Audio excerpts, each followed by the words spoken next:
In the forgotten space between warring kingdoms, where the river cuts through ancient forests like a silver blade, there lives a woman who has forgotten the sound of her own voice.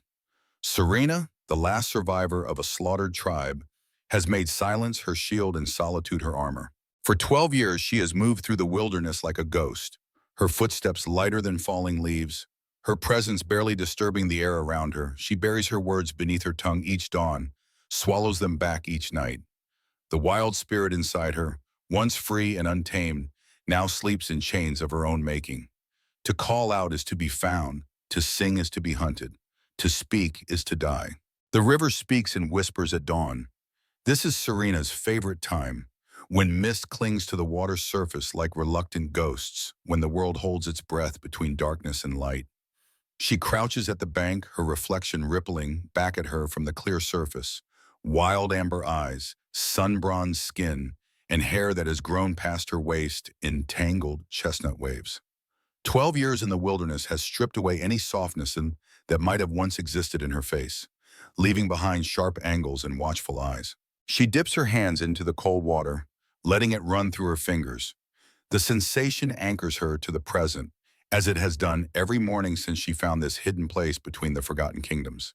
The birds have not yet begun their morning songs.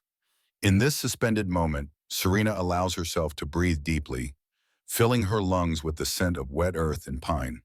This is the only time she permits herself such indulgence. Once the sun fully crests the eastern mountains, she will become a shadow again, moving silently, breathing shallowly, existing as little more than a ghost among the trees. Survival demands nothing less. She gathers water in a wooden bowl she carved years ago, its edges worn smooth from daily use. As she straightens, her gaze sweeps the opposite bank out of habit, scanning for any sign of intruders. The forest stands silent, undisturbed. 12 years and no one has found her sanctuary. 12 years of safety purchased with vigilance in silence. 12 years since the night she watched her tribe burn. The memory surfaces unwanted, as it often does in these quiet moments. Flames licking at the night sky, screams that still echo in her dreams, the heavy scent of smoke and blood. Her mother's final words, "Run and don't look back. Don't make a sound. They hunt by sound." She'd been 10 years old then. Now at 22, those words remain branded on her soul. But there is something her mother never told her, something Serena has discovered in her years of solitude. The forest speaks to her, not in words precisely, but in sensations, impressions, warnings. The rustle of leaves becomes a whispered alert of approaching predators. The sudden silence of birds signals danger. The changing patterns of sunlight through the canopy guide her to food, to shelter, to safety. She has learned to listen with more than her ears, to understand with more than her mind. This gift had first manifested when she was 12, 2 years after the slaughter, when a mountain lion had stalked her for 3 days. As the great cat prepared to pounce, Serena had felt the warning in the tension of the air, in the unnatural stillness of the forest floor. She had turned, locked eyes with the predator, and something had passed between them. An understanding, a recognition. The mountain lion had watched her for a long, breathless moment, then melted back into the underbrush, leaving her untouched. Since then, the language of the wild has become clearer to her with each passing season. The ancient oaks share memories of centuries. The river carries whispers from distant lands. The wind brings scents and secrets from across the mountains. It is a gift of her people, the Silvercrest tribe, though she hadn't known it until they were gone. They were the listeners, the interpreters between mankind and nature, keepers of ancient songs that could heal or harm, create or destroy. Serena returns to her shelter, a small, well-hidden dwelling built into the side of a hill and reinforced with stone and wood over the years. From the outside, it appears to be nothing more than an outcropping of rock and earth. Inside, it is surprisingly warm and dry, with enough space for her few possessions. A bed of furs, tools she's crafted, dried herbs hanging from the ceiling, and a small hearth built so that the smoke disperses through hidden channels. She sets down the warden and tends to the coals of last night's fire, coaxing them back to life with practiced hands. A small rabbit she caught yesterday hangs nearby, ready to be skinned and prepared. Another day of survival, another day of silence. As the sun climbs higher, Serena moves through the forest like a whisper, Her feet find the spaces between fallen leaves, avoiding twigs that might snap. Years of practice have taught her to blend with the shadows, to move with the rhythm of the forest rather than against it. She gathers berries, checks her traps, and harvests medicinal herbs, all without disturbing the natural sounds around her. To the few animals that notice her passage, she is just another predator moving through their domain, perhaps stranger than most, but one they have grown accustomed to over the years. Sometimes she catches the curious gaze of a fox or deer, a moment of recognition between beings who share the same woods before they part ways. By midday, she has returned to her shelter with her small harvest. As she works to preserve the herbs, binding them in bundles to dry, her fingers move deftly, remembering the patterns her mother had taught her so long ago. Healer's hands, her mother had called them. Hands that could mend what was broken, ease pain, and bring comfort. But what good were healer's hands when everyone you loved was already gone? Serena pushes the thought away. Dwelling on the past won't change it. She'd learned that lesson in her first year alone, when grief had nearly consumed her. Now she focuses only on the present, the sensation of dried grass between her fingers, the scent of wild mint and yarrow, the sound of the river flowing ceaselessly beyond her shelter. The river has been her companion these 12 years. It speaks when she cannot, sings when silence presses too heavily upon her, moves when she feels frozen in place.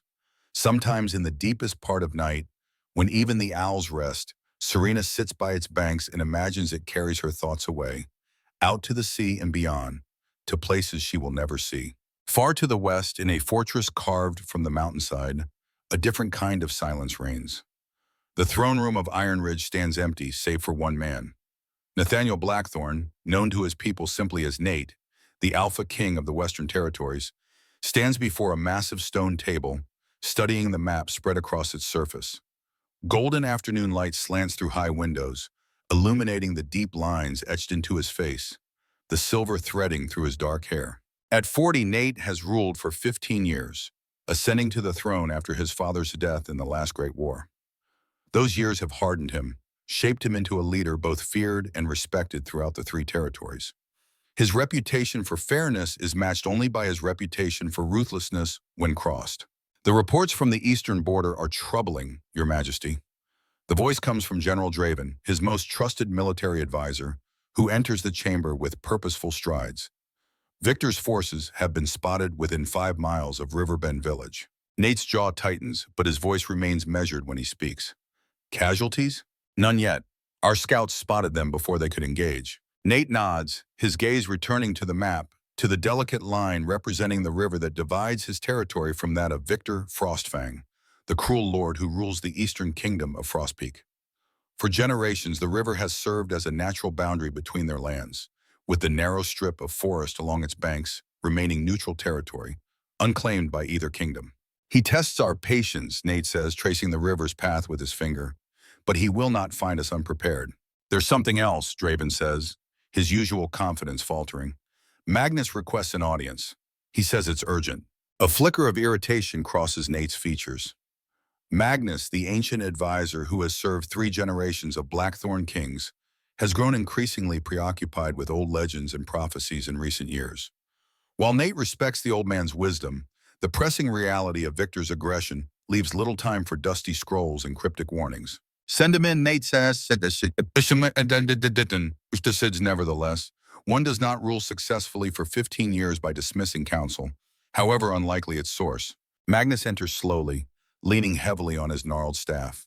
His white beard reaches nearly to his waist, and his eyes, clouded with age but still sharp with intelligence, fix immediately on Nate. The signs are aligning, Your Majesty, he says without preamble.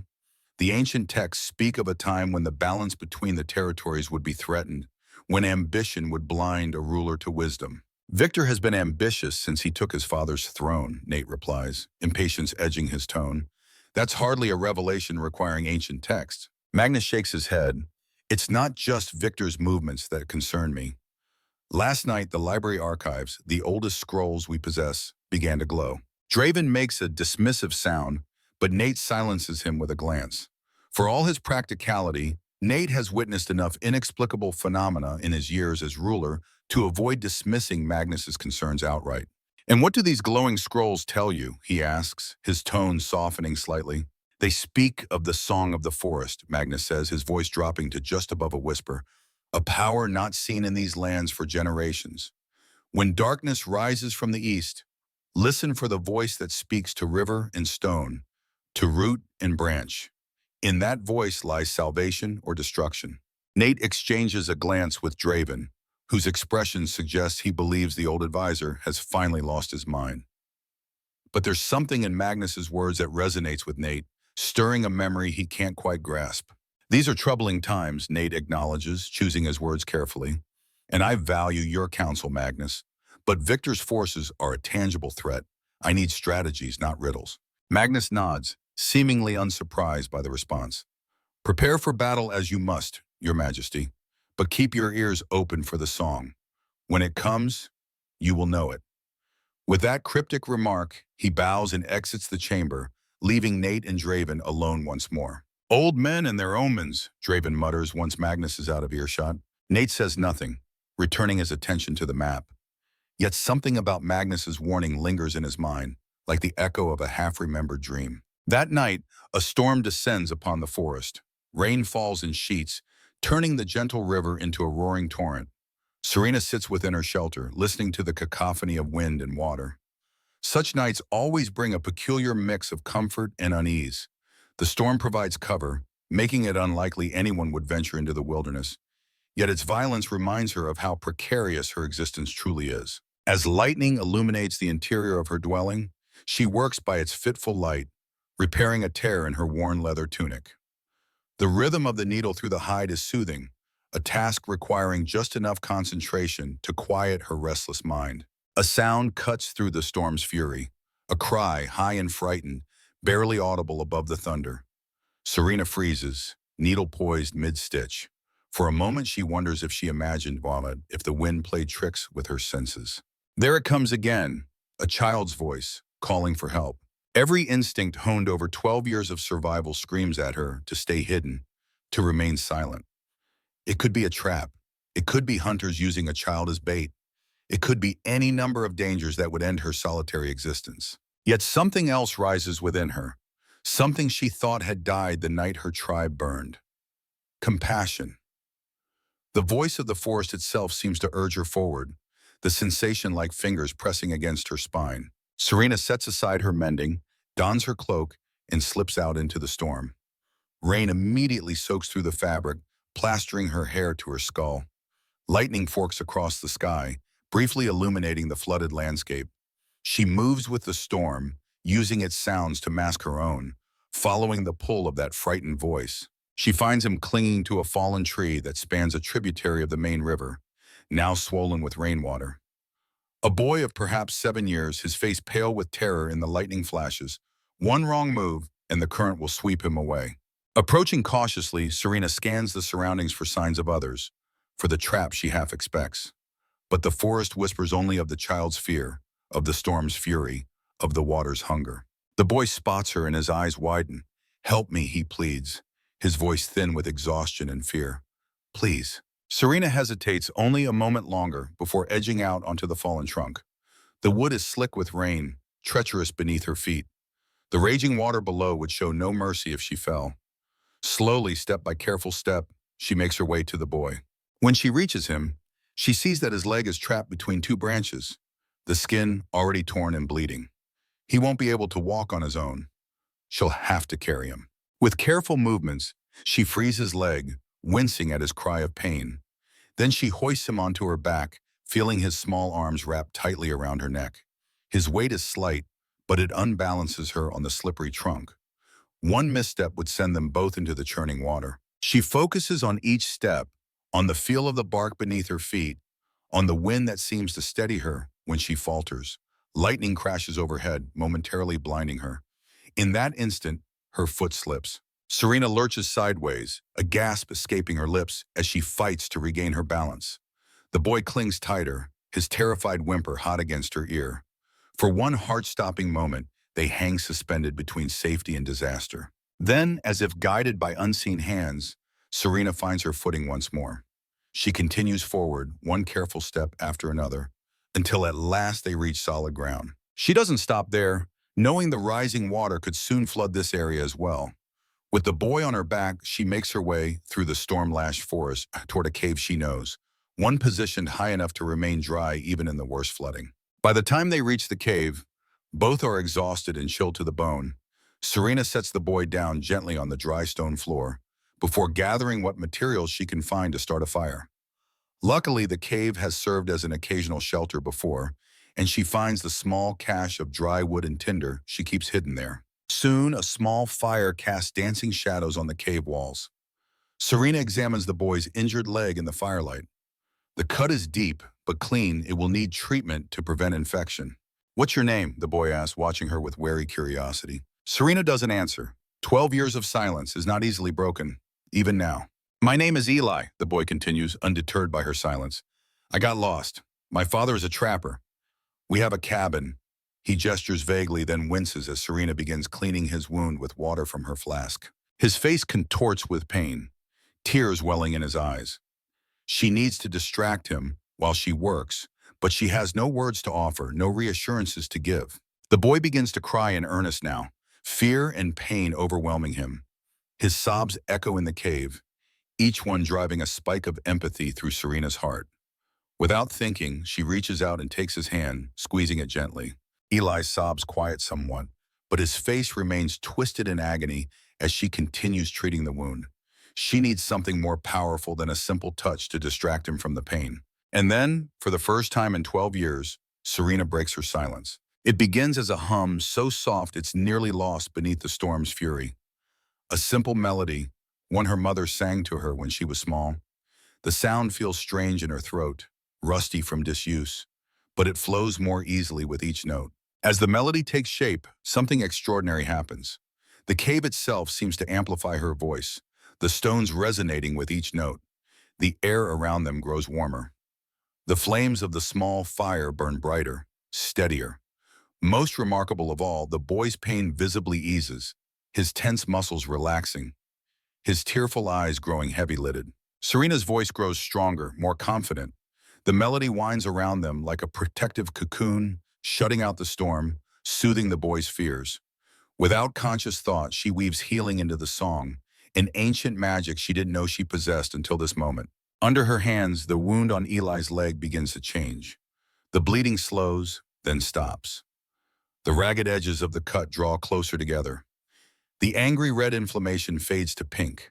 It's not a complete healing. Such power would require far more than a simple song, but it eases the worst of the injury, enough to ensure the boy will walk again without difficulty. When the song ends, Serena's throat aches from the unaccustomed use, but a sense of accomplishment warms her chest. Eli stares at her in wonder, then down at his leg. "How did you do that?" he whispers. Serena shakes her head, unable or unwilling to explain what she herself doesn't fully understand. "Are you a spirit?" Eli asks, his eyes wide. "My grandmother tells stories about forest spirits who help lost travelers." A small smile touches Serena's lips, the first in many years, but she doesn't correct him. Perhaps it's better if he believes her to be something mythical, rather than a flesh-and-blood woman with secrets to protect. "Thank you," Eli says simply, yawning as exhaustion overtakes him. Within minutes, he's fast asleep beside the fire, his breathing deep and even. Serena watches over him through the night, listening to the storm gradually subside. By dawn, the rain has stopped, though water still rushes through the swollen streams below. She knows she must return the boy to his people, but doing so will bring her closer to human settlements than she's ventured in years. The thought fills her with apprehension. Yet she can't abandon Eli here, can't leave him to find his own way home. Not with his injury, not with the forest floor treacherous with mud and debris from the storm, not with the whispers of the forest warning her of other dangers stirring. What Serena doesn't realize is that her song, amplified by the cave's natural acoustics and carried by the storm's winds, has traveled far beyond the forest. It has crossed distances she cannot imagine, reaching ears she never intended to find. Miles away, in the heart of his mountain fortress, Nathaniel Blackthorn bolts upright in his bed, awakened from a troubled sleep by a melody that seems to wind through the very stones of the castle walls.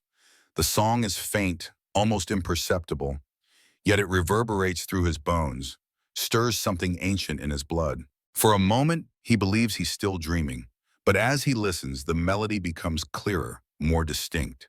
It carries power unlike anything he's encountered before. Not the brute force of a battle cry or the commanding presence of a royal decree, but something subtler, deeper. Something that speaks to the wild nature that sleeps within all his kind. Nate rises from his bed and moves to the balcony of his chambers. The storm that raged earlier has passed, leaving the night sky clear and star-strewn. He strains to hear the song again, to locate its source, but it has faded, leaving only the echo of its power in his mind. "Your Majesty?" A guard appears at his chamber door, alert to his movement. "Is something wrong?" Nate hesitates. How to explain what he just experienced?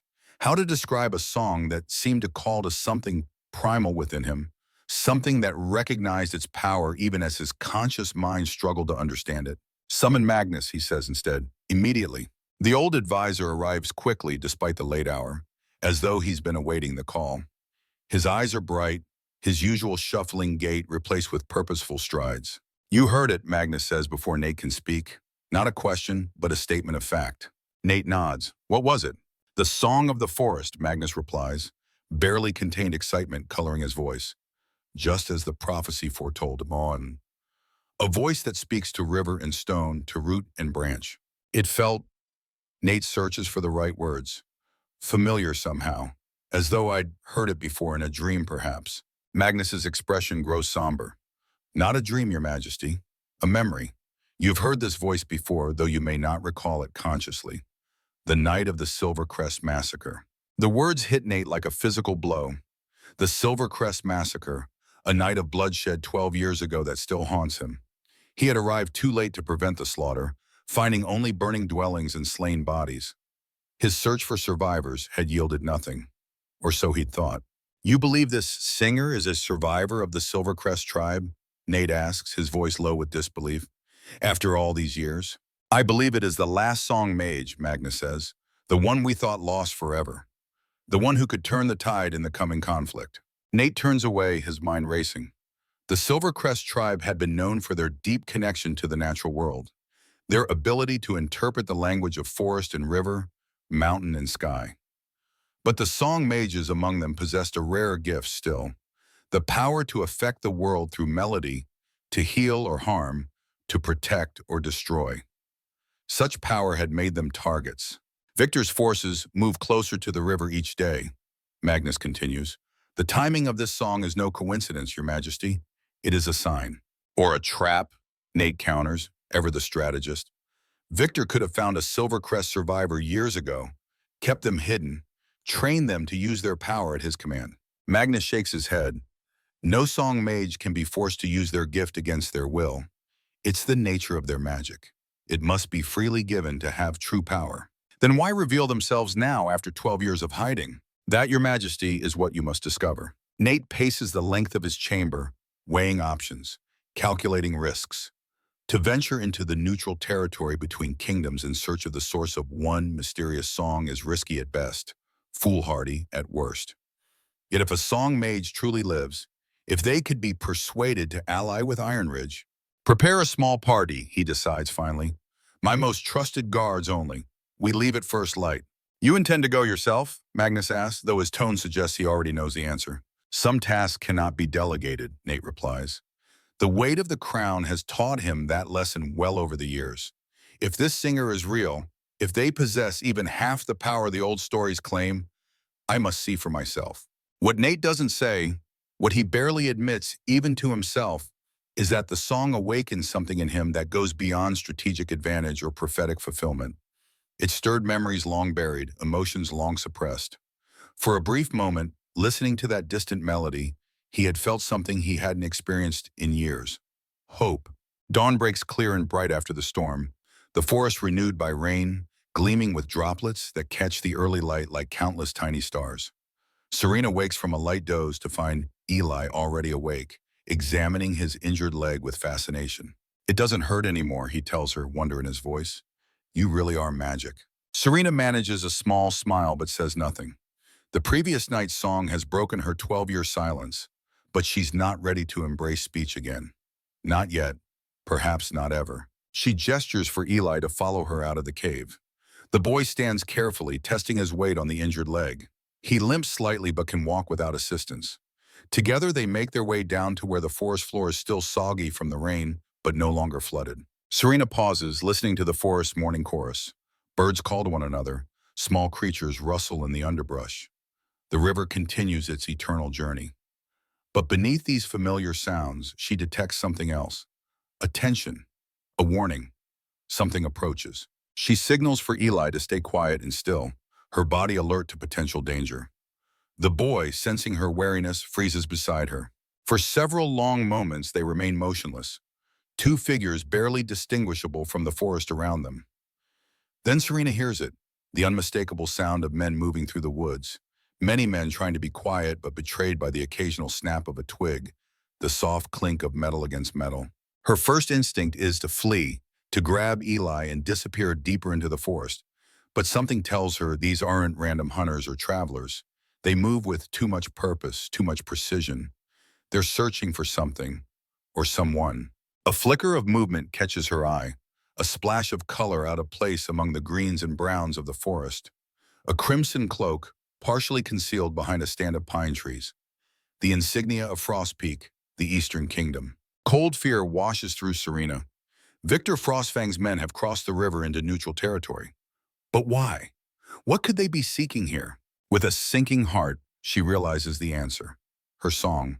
Somehow, impossibly, her moment of compassion has betrayed her after 12 years of careful silence. She grabs Eli's hand and begins to retreat, moving as silently as the forest floor allows. They need to circle back to her hidden shelter, gather what supplies they can, then flee deeper into the wilderness. Perhaps north toward the mountains where even Victor's men fear to venture. They've barely gone 50 paces when Eli trips on a hidden root, falling with a startled cry that seems to echo through the forest. Serena pulls him quickly to his feet, but it's too late. The damage is done. There! A shout comes from behind them. Movement to the east! Run, Serena whispers, the word rough in her unused throat. She pushes Eli ahead of her, urging him forward. They sprint through the forest, Serena guiding their flight with the intimate knowledge of someone who has made these woods her home for over a decade. She knows every hidden path, every shortcut, every potential hiding place. But Eli's injury slows them, and the soldiers of Frostpeak are trained trackers. The gap between pursued and pursuers narrows with every passing minute. As they crest a small rise, Serena spots a hollowed oak ahead, one of her emergency hiding spots. She pushes Eli toward it. Inside, she hisses. Stay quiet. Don't come out until I return or until nightfall. If I don't come back, follow the river east until you reach the trapper settlements. But what about you? Eli protests, his eyes wide with fear. I'll lead them away, Serena says, the words coming easier now that necessity demands them. Go. Now. Once she's sure Eli is safely hidden, Serena deliberately leaves clear tracks, heading in a different direction, away from the oak and away from her main shelter. She moves quickly but not at full speed, allowing herself to be glimpsed occasionally through the trees. A flash of movement, a flutter of fabric, just enough to keep the soldiers on her trail. The ruse works. She hears the sounds of pursuit following her path, moving away from where Eli hides. Serena leads them on a winding chase through the densest parts of the forest, using every trick she's learned over the years to stay just ahead of capture. But her luck can't hold forever. As she leaps across a narrow stream, her foot lands on a stone slick with moss. She stumbles, loses precious seconds regaining her balance. It's all the time her pursuers need to close the gap. An arrow whistles past her ear, embedding itself in a tree trunk inches from her face. A warning shot. The next one won't miss. Halt in the name of Lord Victor Frostfang, a voice commands. Serena freezes, her back to her pursuers, mind racing through diminishing options. She could continue to run, but the next arrow would find its mark. She could try to hide, but they're too close now. She could fight, but she is one against many, armed only with a small knife against swords and bows. Or she could use the one weapon they don't expect, the one she's only just discovered. Slowly, Serena turns to face her pursuers. 5 soldiers in the crimson cloaks of Frostpeak, bows trained on her, expressions triumphant. Are you the singer? Their leader demands, stepping forward. A tall man with a scar cutting across his left cheek. The one from last night? Serena says nothing, but her silence is confirmation enough. Lord Victor will be most interested in meeting you, the scarred man says, a cruel smile twisting his features. He's been searching for one of your kind for a very long time. She takes a deep breath, gathering her courage, her resolve. Then Serena opens her mouth and begins to sing. This is not the gentle, healing melody she sang to Eli. This is something wilder, more primal, a song of wind and storm, of rushing water and ancient stone. The notes rise and fall like waves, building in intensity until the very air around them seems to vibrate with power. The soldiers falter, confusion replacing triumph on their faces. The forest responds to Serena's call. The wind rises suddenly, whipping through the trees with unnatural force. Branches sway and creak. Leaves swirl in spiraling patterns around the soldiers, obscuring their vision. The ground beneath their feet trembles subtly, throwing them off balance. "Witch!" one of them cries, fear evident in his voice. "Shoot her!" the leader commands, raising his own bow. But before any of them can loose their arrows, a new sound joins the chaos. The battle cry of approaching warriors. From the trees behind Serena, figures emerge, moving with lethal grace. Their cloaks are not the crimson of Frostpeak, but the deep blue of Ironridge, the Western Kingdom. At their center strides a man whose presence commands attention. Tall and broad-shouldered, with silver threading through his dark hair, he moves with the confidence of one accustomed to authority. His golden eyes take in the scene with one sweeping glance before fixing on Serena with an intensity that makes her song falter. Nathaniel Blackthorn, the Alpha King of the Western Territories, has found her. The Frostpeak soldiers, now caught between Serena's uncanny power and the armed warriors of Ironridge, hesitate only briefly before turning to flee. They don't get far. The Western soldiers move with supernatural speed, cutting off their retreat, disarming them with efficient precision. Serena's song dies in her throat as she watches the brief, one-sided skirmish. Within moments, all 5 Eastern soldiers are on their knees, weapons confiscated, at the mercy of the newcomers. Nate approaches Serena slowly, as one might approach a wild creature that might bolt at any sudden movement. His golden gaze never leaves her face, searching, assessing. "The singer of the forest," he says, his deep voice carrying easily in the sudden quiet. "At last we meet." Serena takes an instinctive step backward, every instinct screaming at her to run. But where would she go? Behind her, more soldiers of Ironridge emerge from the trees, completing a circle around her. Not threatening, not yet, but effectively cutting off any route of escape. "I mean you no harm," Nate continues, stopping a respectful distance away. "I've been searching for you since I heard your song last night." Serena's eyes narrow with suspicion. 12 years of solitude have not prepared her for such encounters. She doesn't know how to read this man, this king. His words say one thing, but what intentions lie behind them? "Your silence speaks volumes," Nate says with a hint of a smile. "But I didn't cross the river and risk confrontation with Victor's forces for silence. I came because your song called to something in me, something I thought long forgotten." He takes another step toward her, and Serena tenses, ready to flee despite the futility of such an action. Nate notices her reaction and stops immediately, raising his hands in a gesture of peace. "I know what you are," he says quietly. "A silver crest, a Song Mage, the last of your kind, or so we believed." The words hit Serena like physical blows. How does he know of her tribe? How does he know of the gift she herself only discovered last night? 12 years ago, I arrived too late to save your people," Nate continues, regret evident in his voice. "By the time I reached your village, the fires had already done their work. I searched for survivors, but found none. I believe the Silver Crest line had ended that night, along with their gifts." Serena's mind reels with this new information. This man had been there on the night that shaped her entire existence. Had he seen her fleeing into the forest? Had he searched for her in the days that followed? And most importantly, why had he tried to save her people at all? "Victor's forces grow bolder by the day," Nate says, gesturing to the captured soldiers. "They cross the river with increasing frequency, searching for something or someone. Now I know what. You." He takes a careful step closer. "The old prophecies speak of a time when the song of the forest would return, when the balance between the territories would hang in the balance. That time has come, singer. War approaches, and your voice may be the only thing that can prevent it." Serena's throat feels tight, words long unused struggling to form. After 12 years of silence, what could she possibly say to this man who speaks of prophecies and wars, who knows secrets about her own people that she herself does not. A commotion from the eastern edge of the clearing interrupts the moment. Eli bursts from the underbrush, his face flushed with exertion and fear. "Leave her alone," he shouts, running to Serena's side and placing himself between her and Nate, his small body trembling but determined. "She saved me. She's good." Nate's expression shifts from intensity to surprise, then to something softer as he regards the boy. He kneels to bring himself to Eli's eye level. "I believe you," he says gently. "I have no intention of harming your friend. Quite the opposite, in fact." "She healed me," Eli continues, slightly mollified but still wary. "With her song, I was hurt, and she made it better." Nate's gaze flicks to Serena, new understanding dawning in his eyes. "So that's why you broke your silence, after all these years. Not for yourself, but for a child in need." The observation strikes uncomfortably close to the truth. Serena places a protective hand on Eli's shoulder, drawing him slightly behind her.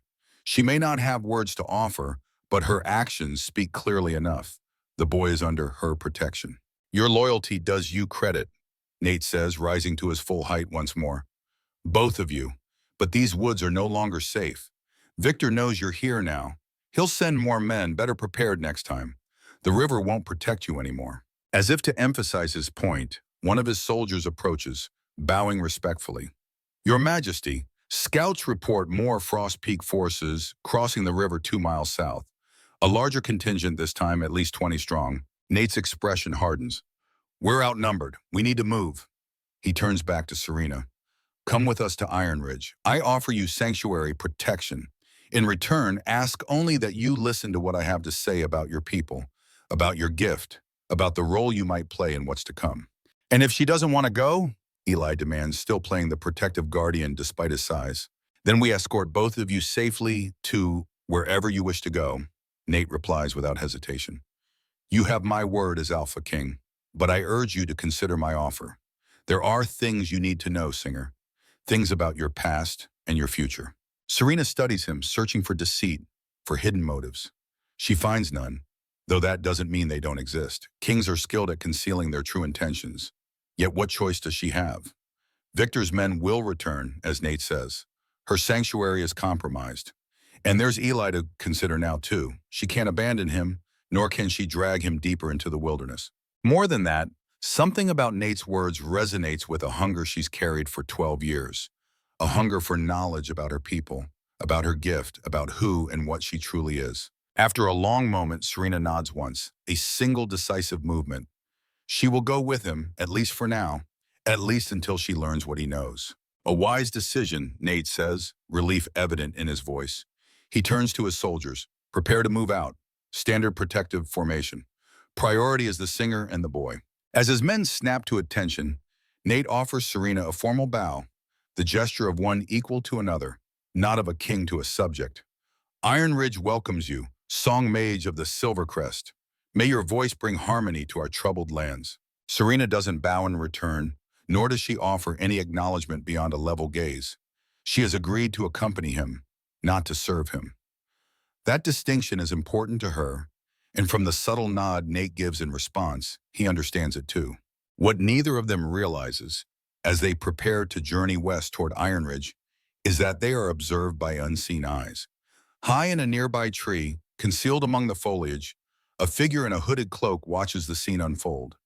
When Nate and his party move out, with Serena and Eli in their midst, the figure descends silently and begins to follow at a discreet distance. The Watcher's purpose remains unclear, their allegiance unknown. But as they trail the departing group, one hand reaches up to touch a silver pendant hidden beneath their cloak, a pendant bearing the emblem of the Silvercrest tribe. The forest keeps its secrets, but not forever. The silence of 12 years has been broken, and with it, the delicate balance of power that has kept an uneasy peace between the kingdoms. The song has returned to the world, for better or for worse, and none who hear it will remain unchanged. The journey to Ironridge takes 3 days, 3 days of winding forest paths, of crossing streams swollen from the recent storm, of watchful eyes scanning both the path ahead and the one behind. Nate's soldiers form a protective ring around Serena and Eli, their vigilance never wavering.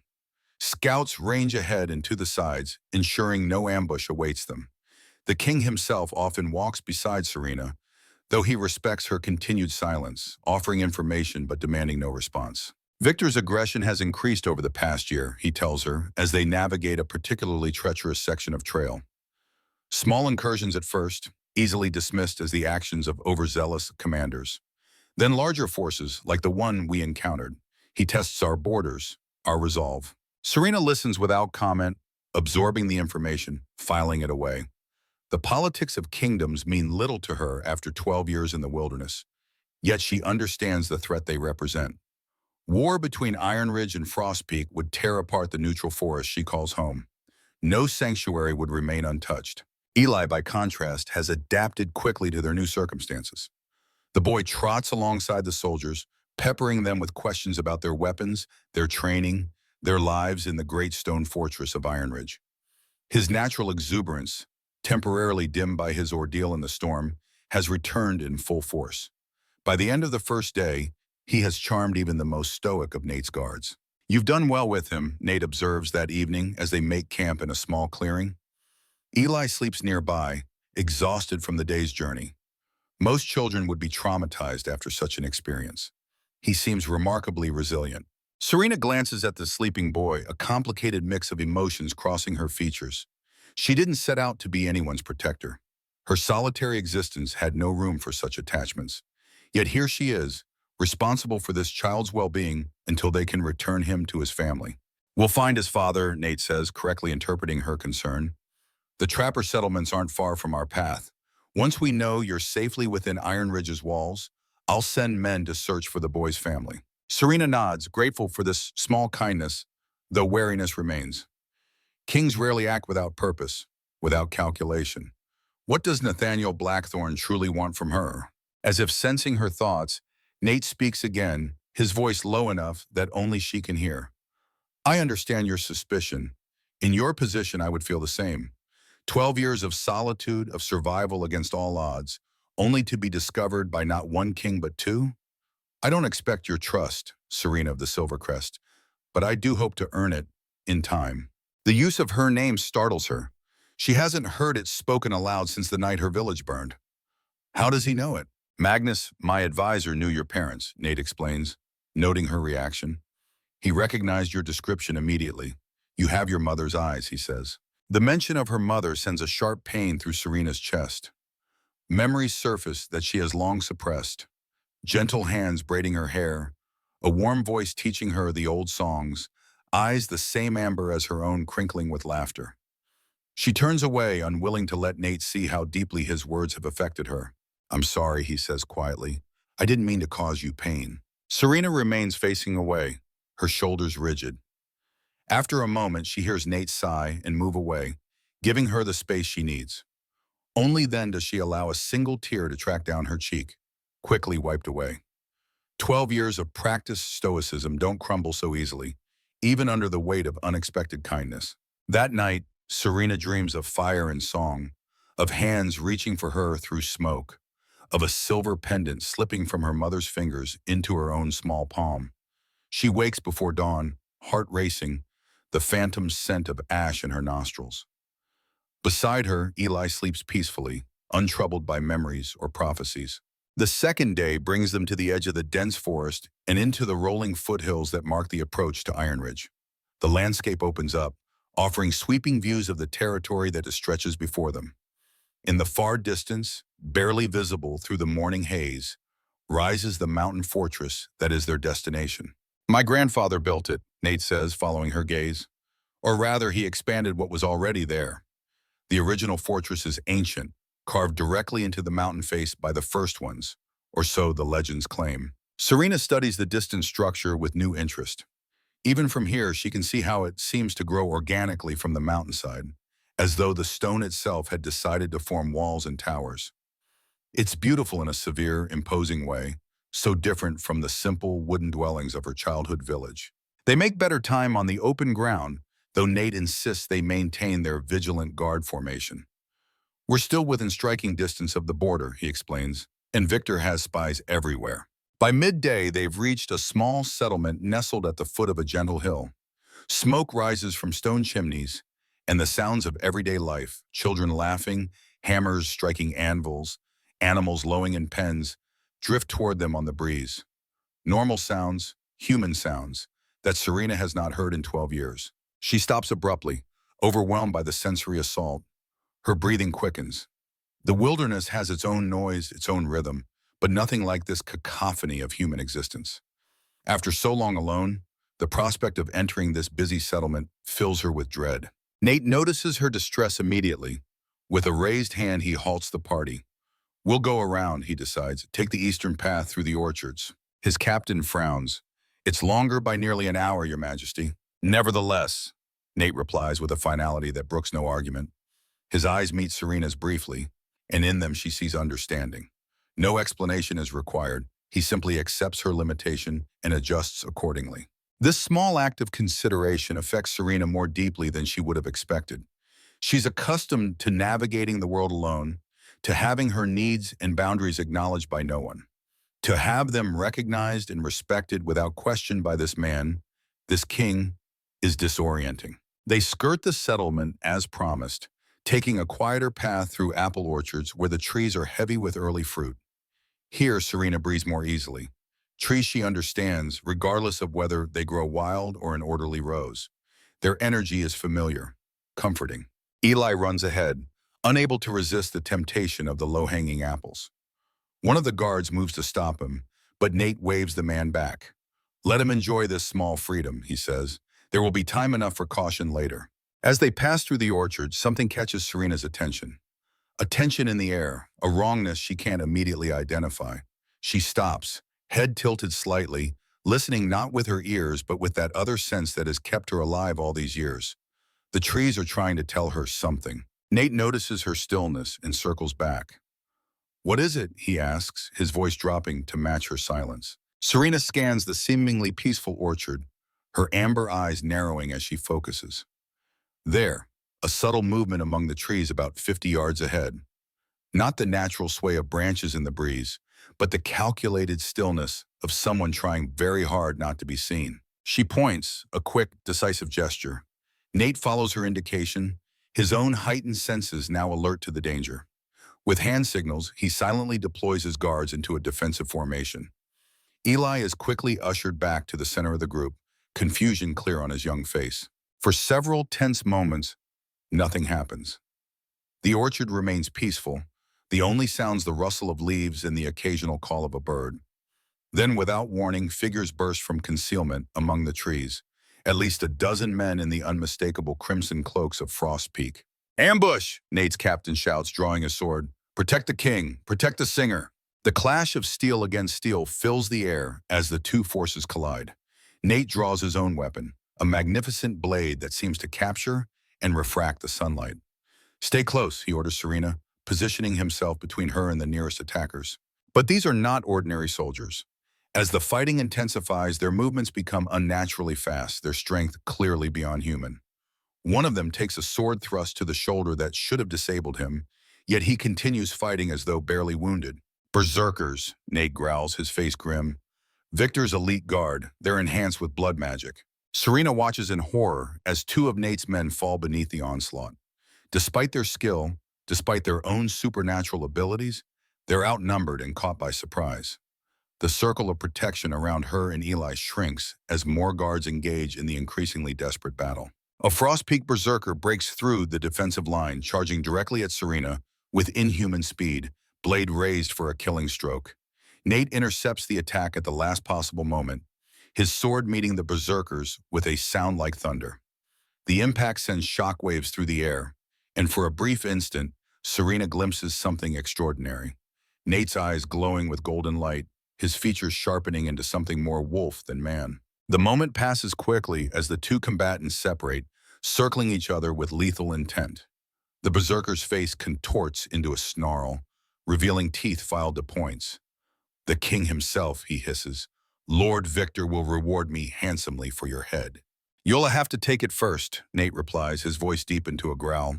They clash again, moving almost too quickly for Serena to follow. Blade meets blade in a deadly dance, neither combatant gaining a clear advantage.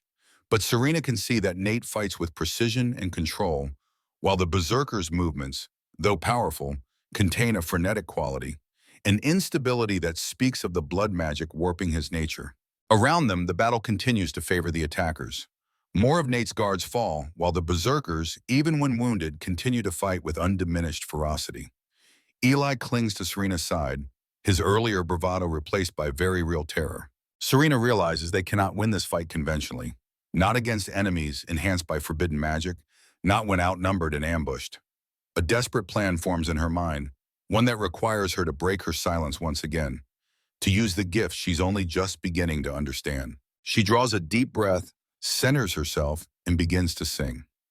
Unlike her healing song for Eli or her defensive melody in the forest, this is a battle hymn, ancient and terrible.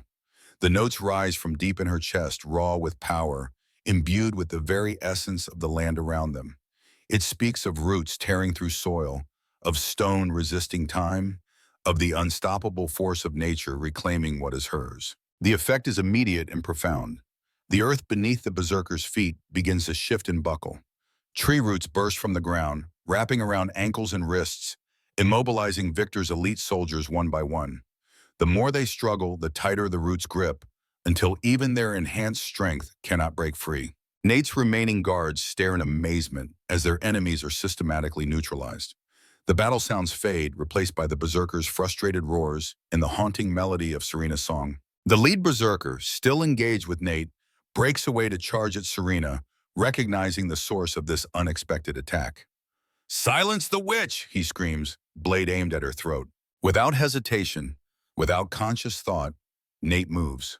One moment he stands several yards away, the next he is between Serena and her attacker, his sword driving with terrible precision through the berserker's chest.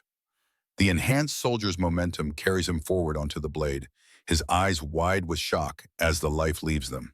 "No one touches the singer," Nate says quietly, withdrawing his weapon as the body crumples to the ground. Serena's song fades to silence. Around them, the orchard becomes still once more. The only evidence of the battle, the bound berserkers and the fallen soldiers from both sides. Eli emerges from behind Serena, his face pale but determined as he surveys the aftermath.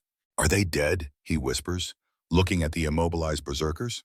"No," Nate replies, cleaning his blade before sheathing it. "Merely contained." He turns to Serena, his expression a mixture of gratitude and awe. "That was remarkable. Thank you." Serena meets his gaze steadily. In the midst of battle, when he intercepted the berserker's attack, she'd touched the edge of his hand. The momentary contact had been enough. She had seen a fragment of memory, not her own. Nate, younger but recognizable, riding hard through the night toward a village already consumed by flames. His anguished cry upon finding he was too late. His desperate search for survivors among the burning homes. Her home, her people. The night that defined both their lives, though in vastly different ways. Now looking at him in the aftermath of this new violence, Serena begins to understand. Nate is not her enemy. He never was. Whatever his current motivations in seeking her out, whatever role he envisions for her in the coming conflict, he had tried to save the Silvercrest tribe 12 years ago. That at least is truth. "We can't stay here," Nate says, addressing his remaining guards. "Victor will send more when these fail to return. We need to reach Ironridge by nightfall." The captain nods grimly. "What about them?" he asks, gesturing to the restrained berserkers. "Leave them. The blood magic will burn out of their systems eventually, and the roots will release them. By then, we'll be safely behind Ironridge's walls." Serena watches this exchange with new eyes. Nate could have ordered the captives killed. It would have been the pragmatic choice, eliminating enemies who would certainly come after them again.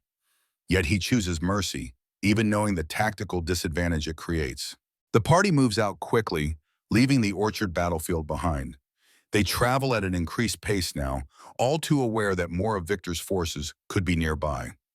Eli rides double with one of the guards, his shorter legs unable to maintain the necessary speed. Serena keeps pace easily, her years in the wilderness having honed her endurance. As dusk approaches, they crest a final rise, and Ironridge in all its imposing glory spreads before them. Carved into the very face of the mountain, the fortress city glows with hundreds of lights, a beacon of civilization against the darkening sky. Multiple tiers ascend the mountainside, connected by switchback roads and massive stone staircases. At the summit stands the royal palace, its towers seeming to pierce the clouds themselves. Serena stops, momentarily overwhelmed by the sight. After 12 years of solitude, of simple survival, the scale and complexity of the city before her is almost incomprehensible. How many people live within those walls? Hundreds? Thousands? The thought makes her breath catch in her throat. Nate pauses beside her, giving her a moment to absorb the view. Intimidating, isn't it? He says quietly. I felt the same way when my father first brought me here as a boy. It seemed impossible that anything so grand could exist alongside the natural world. He gestures toward the mountain itself, but look closer. See how the fortress follows the natural contours of the stone? How the gardens and terraces work within the mountainside rather than against it. The first ones who built this place understood something we've nearly forgotten. That true strength comes not from conquering nature, but from partnering with it. Serena studies the city with new eyes and sees that he's right. Unlike the stark, artificial lines of the few human settlements she's observed from a distance, Ironridge does indeed seem to grow from the mountain rather than being imposed upon it. It's still overwhelming, still far beyond her experience, but perhaps not as alien as she first thought. Come, Nate says gently. You'll have a private chamber away from the bustle of the main palace, and I promise you won't be paraded before the court or treated as a curiosity. Your presence here will be known only to those who need to know. Serena nods, gathering her courage. This is not the path she would have chosen, but the wilderness is no longer safe. Victor's forces have found her once. They will find her again. At least here, within these ancient walls, she might discover more about her gift, about her people's history, about the prophecy that seems to have entwined her fate with Nate's. They descend the path toward the main gate, where guards in the blue livery of Ironridge stand at attention. Word of their approach has clearly preceded them. The massive iron gates swing open without command, and a small welcoming party waits just inside. At their center stands an elderly man leaning on a gnarled staff, his long white beard and penetrating gaze immediately marking him as someone of importance. Magnus, Serena realizes. The advisor Nate mentioned, the one who knew her parents. Your Majesty, Magnus says as they approach, bowing as deeply as his aged frame allows. We received word of the ambush. Are you injured? I'm well, old friend, Nate replies, dismounting. Thanks in no small part to our guest. Magnus's keen eyes shift to Serena, widening slightly as he takes her in. By the first ones, he murmurs. It's true, a Silvercrest lives. He bows to her with even greater respect than he showed Nate. Welcome, Song Mage. Ironridge has waited long for your arrival. Serena inclines her head slightly in acknowledgement, uncomfortable with such deference. She is no noble, no person of importance, just a survivor who has managed to stay alive through skill and caution. Or so she has believed until now. The boy needs food and rest, Nate says, lifting Eli down from the guard's horse. And a healer should examine him, though his injuries have been remarkably well treated. He glances at Serena with a small smile. See to it, Magnus. Of course, Your Majesty. Magnus gestures to one of the attendants, who steps forward to guide Eli away. The boy looks uncertainly at Serena. It's all right, Nate assures him. You'll be well cared for, and you can see Serena again tomorrow. For now, you both need rest. Eli nods reluctantly and follows the attendant, casting one last glance over his shoulder before disappearing through a side doorway. Now, Nate says, turning back to Serena, let me show you to your quarters. We have much to discuss, but it can wait until morning. Tonight you should sleep without fear for the first time in 12 years. As they move deeper into the fortress, Serena becomes aware of eyes upon her. Curious glances from servants, assessing looks from guards, open stares from the occasional noble they pass in the corridors. News travels quickly in confined spaces. Already, rumors of her identity must be circulating. Nate notices her discomfort and draws closer, creating a buffer between her and the onlookers. Ignore them, he advises quietly. In a few days, some new intrigue will capture their attention. They ascend several flights of stairs and traverse long corridors before reaching a more secluded section of the palace. Here, the foot traffic diminishes until they walk alone, save for the occasional guard standing at attention. Finally, Nate stops before an ornately carved wooden door. These chambers haven't been used in many years, he says, pushing the door open. But I thought you might appreciate the privacy and the view. Serena steps past him into a spacious suite unlike anything she's ever seen. The main room features comfortable furnishings arranged around a central hearth where a fire already burns merrily. Tapestries depicting forest scenes adorn the walls, their colors rich and vibrant in the firelight. But it's the far wall that captures her attention, a series of arched windows opening onto a private balcony with an unobstructed view of the forest and river valley below. She moves to the windows, drawn by the familiar landscape now seen from this new perspective. From this height, she can trace the river's winding path through the forest, can almost make out the region where her hidden shelter lies. So close, yet now unreachable. "I'll leave you to rest," Nate says from the doorway, respecting her space. A bath has been prepared in the adjoining room and fresh clothing laid out. Should you need anything, simply pull the bell cord by the hearth, and a servant will attend you. Serena turns to face him, suddenly overwhelmed by the strangeness of it all.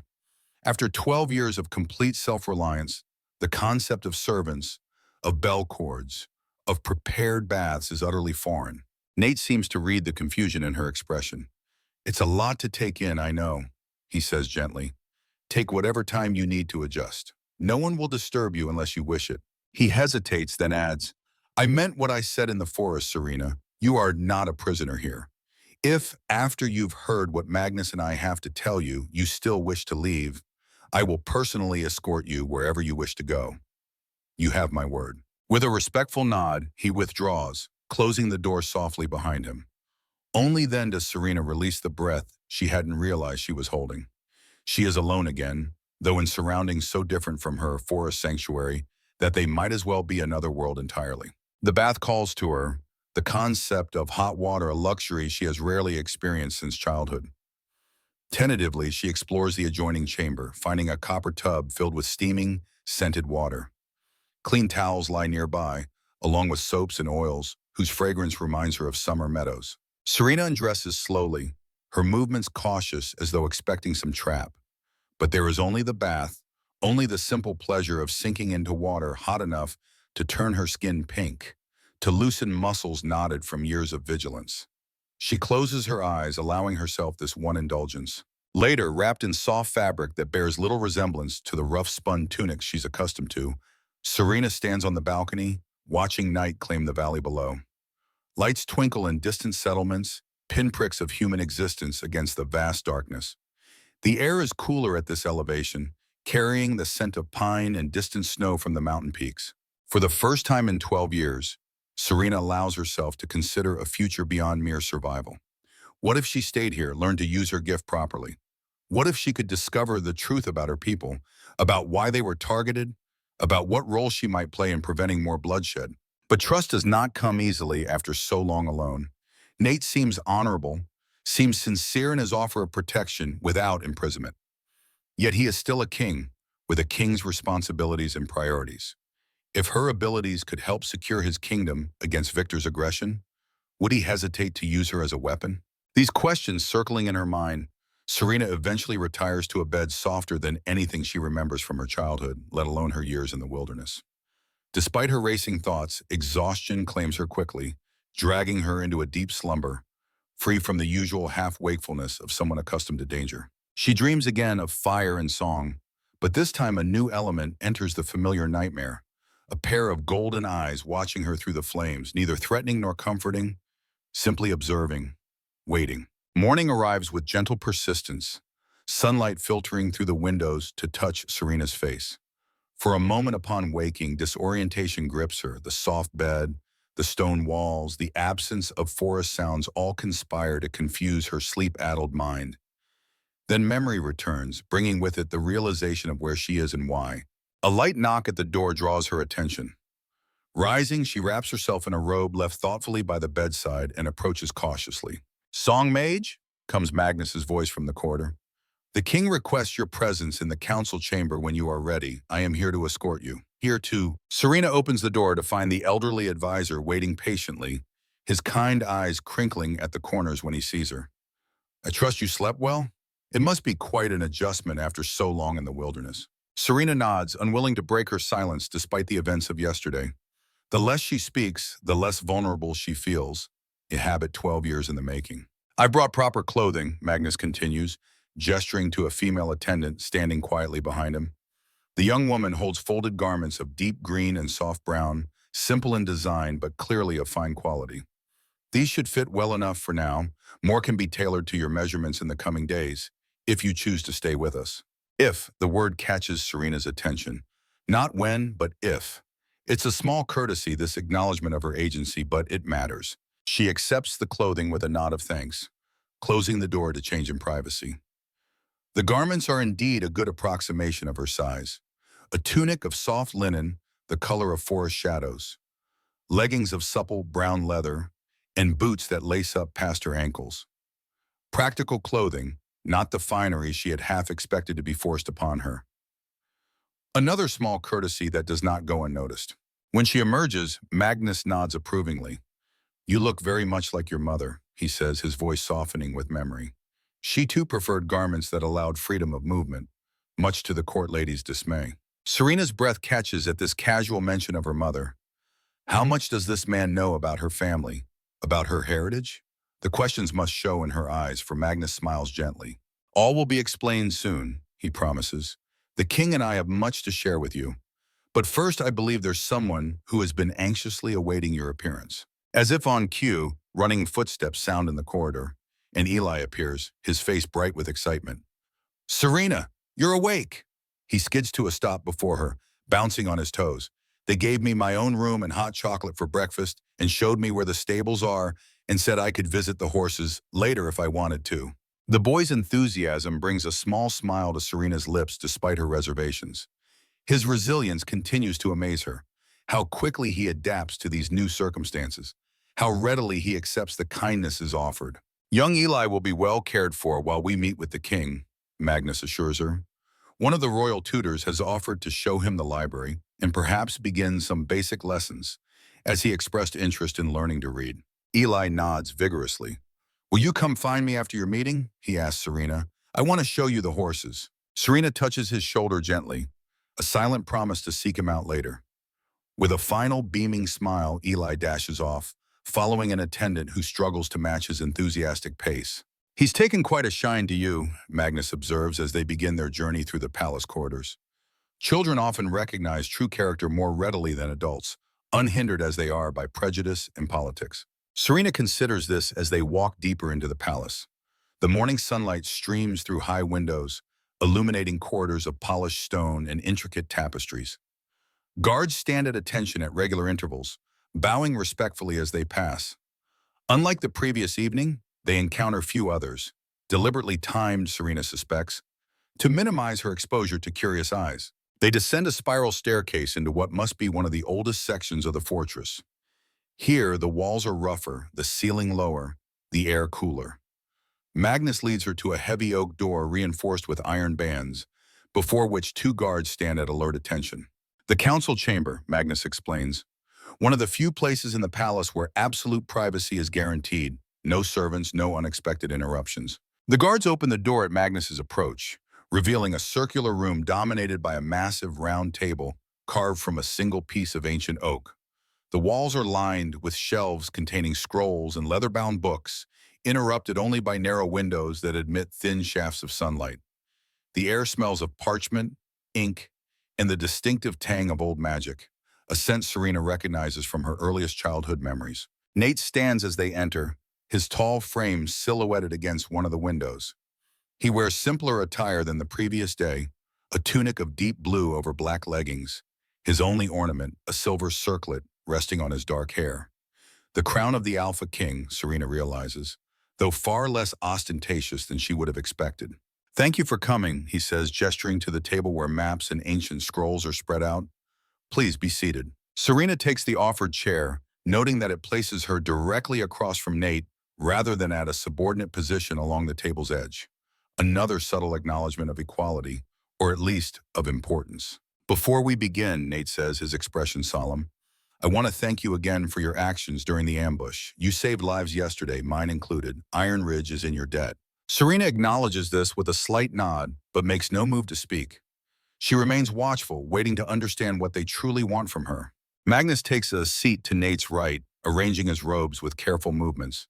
"We have much to tell you, Song Mage," he begins, "about your people, your gift, and the danger that now threatens all three territories. Some of it may be difficult to hear. All of it, I'm afraid, is unnecessary. He unrolls one of the ancient scrolls, revealing text in a script Serena recognizes with a jolt of surprise, the sacred language of the Silver Crest tribe, which her mother had just begun to teach her before that final night. She leans forward involuntarily, hungry for this unexpected connection to her past. The Silver Crest were not merely one tribe among many, Magnus explains, his finger tracing the flowing script. They were guardians, chosen by the first ones to maintain balance between the human world and the natural one. Their gifts, the ability to communicate with nature, to heal with touch, and most rarely, to affect the physical world through song, these were sacred trusts, not mere magical talents. Serena listens intently, her eyes never leaving the ancient text. This aligns with the fragments she remembers from her childhood, her mother's insistence on respecting the forest, on taking only what was needed, on listening before speaking. For generations, the Silver Crest lived in harmony with the three territories. Magnus continues, they held allegiance to no single kingdom, serving instead as mediators, healers, and when necessary, defenders of the natural balance. Their village was built on neutral ground, near the river that divides east from west. My grandfather signed the first formal treaty with them, Nate adds, establishing their autonomy and recognizing their authority in matters of natural law. Ironridge has honored that treaty for 3 generations. As did Frostpeak, under Victor's father, Magnus says, his expression darkening. But Victor himself has never respected the old ways, the old balances. When he took the throne after his father's death, he began to seek power beyond the traditional boundaries of kingship. Blood magic, Nate says grimly. Forbidden by ancient compact, yet Victor embraces it openly now. The berserkers you encountered yesterday are only one manifestation of his experimentation. Magnus nods. Blood magic offers tremendous power, but at terrible cost. To those who wield it, to those sacrificed for it, and to the land itself. It creates imbalance, corruption, the very thing the Silver Crest were sworn to prevent. 12 years ago, Nate continues, his voice tightening with controlled anger, Victor learned of a prophecy, one that foretold the birth of a Song Mage whose voice could either establish lasting harmony between the territories or bring about their destruction. A Silver Crest child with power beyond any seen for generations. Serena goes very still, the implications of his words sinking in like stones in a deep pool. A child. 12 years ago, she had been that child. 10 years old, just beginning to understand her heritage, nowhere near manifesting any significant power. Victor feared this prophecy, Magnus says softly. Or rather, he feared the part that spoke of harmony, for such balance would prevent his ambitions for conquest. So he took the most direct path to subvert the prophecy. He ordered the slaughter of the entire Silver Crest tribe, Nate finishes, his golden eyes meeting Serena's directly. Every man, woman, and child, no exceptions. The blunt statement hangs in the air between them, heavy with 12 years of grief and rage. Serena's hands clench into fists beneath the table, her nails digging crescents into her palms. She had known her people were targeted, had known their deaths were deliberate rather than random violence. But to hear the reason stated so plainly that they died because of her, because of what she might become, the knowledge cuts deeper than any blade. I received warning of Victor's plan only hours before the attack, Nate continues, his voice thick with old regret. I gathered what forces I could and rode immediately for the Silver Crest village. But Victor had planned well. His forces struck at dusk, when most of the tribe would be gathered for the evening meal. By the time I arrived, the fires had already consumed most of the dwellings. His soldiers were thorough in their butchery. We searched for survivors for 3 days, Magnus adds. Found none. We believe the entire bloodline extinguished. The prophecy rendered moot. A terrible victory for Victor. Except he missed one, Nate says, his eyes never leaving Serena's face. One child who escaped into the wilderness and somehow survived against all odds. One Song Mage whose power lay dormant until awakened by compassion for an injured boy. Serena rises abruptly from her chair, unable to remain still under the weight of these revelations. She paces to one of the narrow windows, staring out at the distant forest, while her mind races to absorb what she's learned. All these years, she believed herself merely lucky, a random survivor of senseless violence. Now she learns that the slaughter was calculated, targeted, and all because of a prophecy about her. "We don't tell you this to burden you with guilt," Nate says quietly, understanding her reaction. "No child is responsible for the evil actions of tyrants. But you do need to understand why Victor hunts you still," Magnus adds. "Why when your song reached his ears as it reached ours, he immediately sent his forces to capture you. The prophecy remains in motion, and you are its fulcrum." Serena turns back to face them, her expression questioning. What exactly does this prophecy claim she can do? What power could possibly be worth the slaughter of an entire people? Magnus sighs, seeming to age before her eyes as he unrolls another, older scroll. The exact wording, translated from the ancient tongue. "When darkness rises from the east, the song of the forest will awaken. In that voice lies the power to bind the broken lands as one, or to unmake all that was built by human hands. The choice belongs to the singer alone, and all kingdoms shall tremble at the sound." The weight of expectation in those words is almost physical, pressing down on Serena's shoulders like a yoke she never asked to bear. She shakes her head slightly, rejecting the impossible burden. She is no savior, no destroyer of kingdoms, just a woman who has spent more than half her life in silence and solitude, who only recently discovered she could heal a child's wound or bind an enemy with tree roots. "I understand your reluctance," Nate says, rising from his seat to approach her, though he maintains a respectful distance. "If our positions were reversed, I would feel the same. But whether you accept this destiny or not, Victor believes in it absolutely. He will never stop hunting you. Which leaves you with limited options," Magnus says bluntly. "Continue running, alone in an increasingly dangerous wilderness, or stay here protected while you learn to control the gift that has awakened within you." "I won't lie to you," Nate adds. "Ironridge would benefit greatly from an alliance with a Song Mage. Victor's aggression grows bolder by the day. War seems inevitable. Your power could save many lives, could perhaps even prevent conflict entirely. But I will not coerce you, nor use you as a weapon against your will." He takes a careful step closer, his expression earnest. "What I offer instead is sanctuary, protection, the opportunity to learn about your heritage from the few records that survived the slaughter, and the freedom to make your own choice about the role you will play in what's to come." Serena studies him, searching for deceit, for the manipulative tactics she would expect from someone in his position. She finds none. Either Nate is exceptionally skilled at concealing his true intentions, or he genuinely means what he says. "The choice belongs to the singer alone," Magnus quotes softly. "The prophecy itself acknowledges your right to decide." Serena looks from Magnus to Nate, then back to the ancient scrolls spread across the table. In them might be knowledge of her people, answers to questions she's carried since childhood. And beyond this room waits Eli, a child who has somehow slipped past her defenses to claim a place in her carefully guarded heart. Can she truly return to solitude after these past days?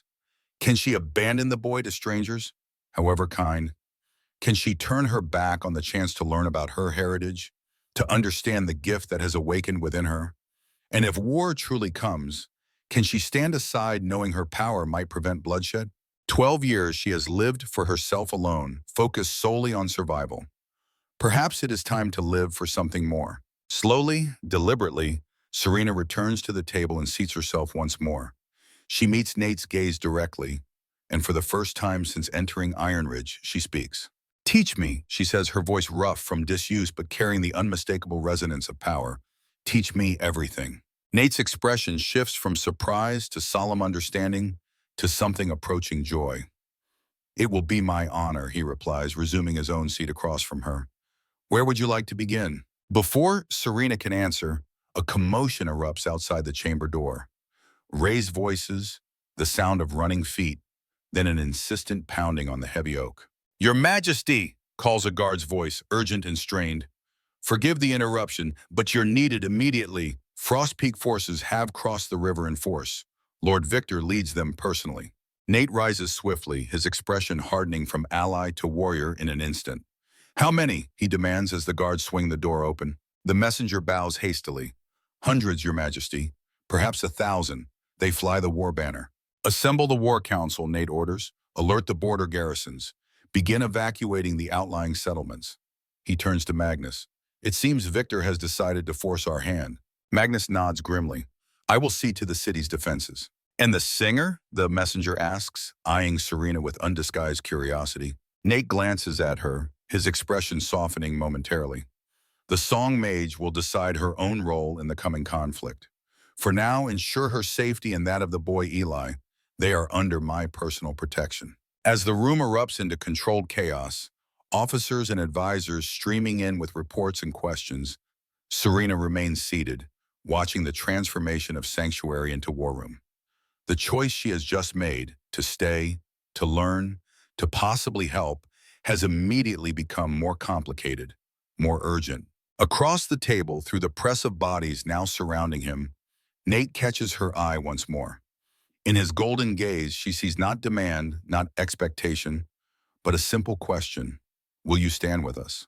Serena has no answer yet, but as the reports continue to flow in, as the scope of Victor's invasion becomes clear, she knows her time of neutrality is ending. Soon, very soon, she will have to embrace her power fully or watch this land, her land, fall to a tyrant who would sacrifice thousands for his own ambition. The prophecy's words echo in her mind.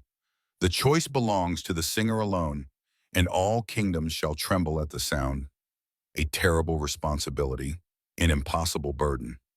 Yet as she watches Nate coordinate his kingdom's defense with calm efficiency, as she remembers Eli's trusting smile, as she thinks of the forest and river valley she has called home for 12 years, Serena feels something new stirring within her. Not just power, not just ability, but purpose. The song of the forest is awakening, and all three kingdoms will indeed tremble at its sound. Victor's army arrives at dawn. They come from the east, a crimson tide flowing across the valley floor, banners snapping in the morning breeze. From the highest watchtower of Ironridge, Serena stands beside Nate, watching the forces of Frostpeak assemble in battle formation. The rising sun glints off spear points and shield bosses, turning the scene below into a sea of blood and fire. At least 2,000, Nate says grimly, lowering his spyglass. More than our scouts reported. He's been gathering this force for months, waiting for the right moment to strike. And my song provided that moment, Serena observes, her voice still rough from years of disuse but growing stronger with each passing day. Nate glances at her. Victor would have attacked eventually, with or without your reappearance. The prophecy merely accelerated his timeline. He returns his attention to the army below. What concerns me is their composition. Look there, at the center formation. He passes her the spyglass, directing her gaze. Through the magnified lens, Serena sees what has troubled him, a unit of soldiers unlike the others. They wear no armor, carry no shields, yet they stand at the vanguard of Victor's forces. Even at this distance, there's something unnatural about their stillness, their posture. Berserkers, Nate explains, but far more than we encountered in the orchard. At least 100, perhaps more. That's unprecedented. The blood magic required to create and control so many would corrupt the land for miles, Magnus finishes, joining them at the parapet. The old advisor looks even more ancient in the harsh morning light, the weight of imminent war etched into the lines of his face. Victor has abandoned all pretense of honoring the old compacts. He means to conquer or destroy, regardless of the cost. Serena studies the enemy forces through the spyglass once more. Behind the main army, partially hidden by a stand of trees, she spots a smaller group surrounding an ornate war chariot. Atop the chariot stands a figure in elaborate crimson armor, a crown of twisted iron upon his head. Is that him? She asks, passing the spyglass back to Nate. Victor? Nate nods, his expression hardening. The Butcher of Frostpeak himself. He rarely takes the field personally. That he does so now speaks to how important this campaign is to him. He lowers the spyglass, turning to face her directly. How important you are to him. Or how important it is that I die, Serena says quietly. That won't happen, Nate replies with quiet intensity. Ironridge's walls have never fallen, and every able-bodied defender is in position. We've evacuated the outlying settlements, secured the mountain passes. Our supplies would last through a year-long siege if necessary. And yet you're concerned, Serena observes, reading the tension in his posture, the shadow in his golden eyes. Nate doesn't insult her with false reassurance. The berserkers change the calculation. Normal soldiers can't match their strength or ferocity. Even my elite guards with their own enhanced abilities would be hard-pressed against such numbers. Which is precisely why Victor created them, Magnus adds. To counter the natural advantages your kind possess, Your Majesty. Serena looks between them, confusion clear in her amber eyes. Your kind? What do you mean? A moment of silence falls, Nate and Magnus exchanging a glance that speaks volumes. Finally, Nate sighs, running a hand through his silver-streaked hair. There are things I haven't told you, Serena, about myself, about my people. I had hoped for more time, for the right moment. But war waits for no one's convenience, Magnus interjects. She needs to know, Your Majesty. Now before the battle begins. Nate nods, his expression grave as he turns back to Serena. What do you know of the first ones, the original inhabitants of these lands before human settlement? Serena considers the question, searching her memory for the stories her mother told around evening fires. They were not quite human, not quite beast. They spoke the language of nature. They could change their forms. She pauses, uncertainty creeping into her voice. But they're gone now, have been for centuries. Only their ruins remain. Not gone, Nate says quietly, merely hidden, adapted, changed to survive in a world increasingly dominated by ordinary humans. He holds her gaze steadily. My bloodline descends directly from the first ones, as do all the ruling families of the three kingdoms. Serena stares at him, processing this revelation. It explains so much. His unusual strength and speed during the ambush, the momentary transformation she'd glimpsed when he intercepted the berserker's attack, the golden glow of his eyes in moments of strong emotion. You can change your form, she says slowly, like the old legends. Not fully, not anymore, Nate admits. The bloodlines have thinned over generations of intermarriage with humans. But yes, in moments of extreme necessity, we can access some fraction of what our ancestors could do. Enhanced strength, speed, senses. The blood of the first ones is strongest in the royal lines, Magnus explains. It's why the Blackthorns have ruled Ironridge for 17 generations. Why the Frostfangs have held the eastern territories just as long. The common people accepted our rule because our blood made us natural protectors, natural leaders. And the berserkers? Serena asks, understanding dawning. Victor is using blood magic to grant ordinary humans abilities similar to yours. A corruption of the natural order, Magnus says, disgust evident in his tone. The berserkers gain power, yes, but at terrible cost. To their sanity, their humanity, eventually their lives. None survive more than a few years under the influence of such magic.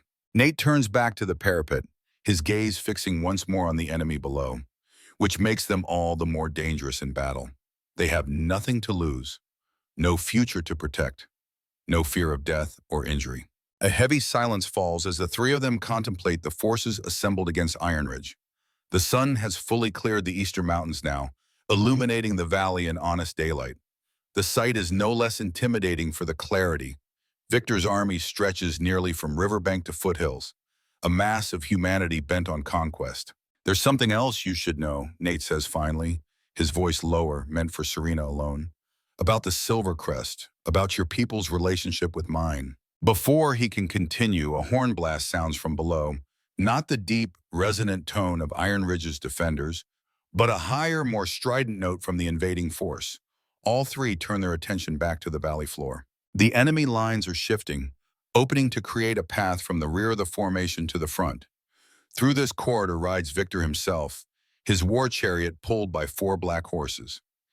Even from this distance, there's something unnatural about the animals.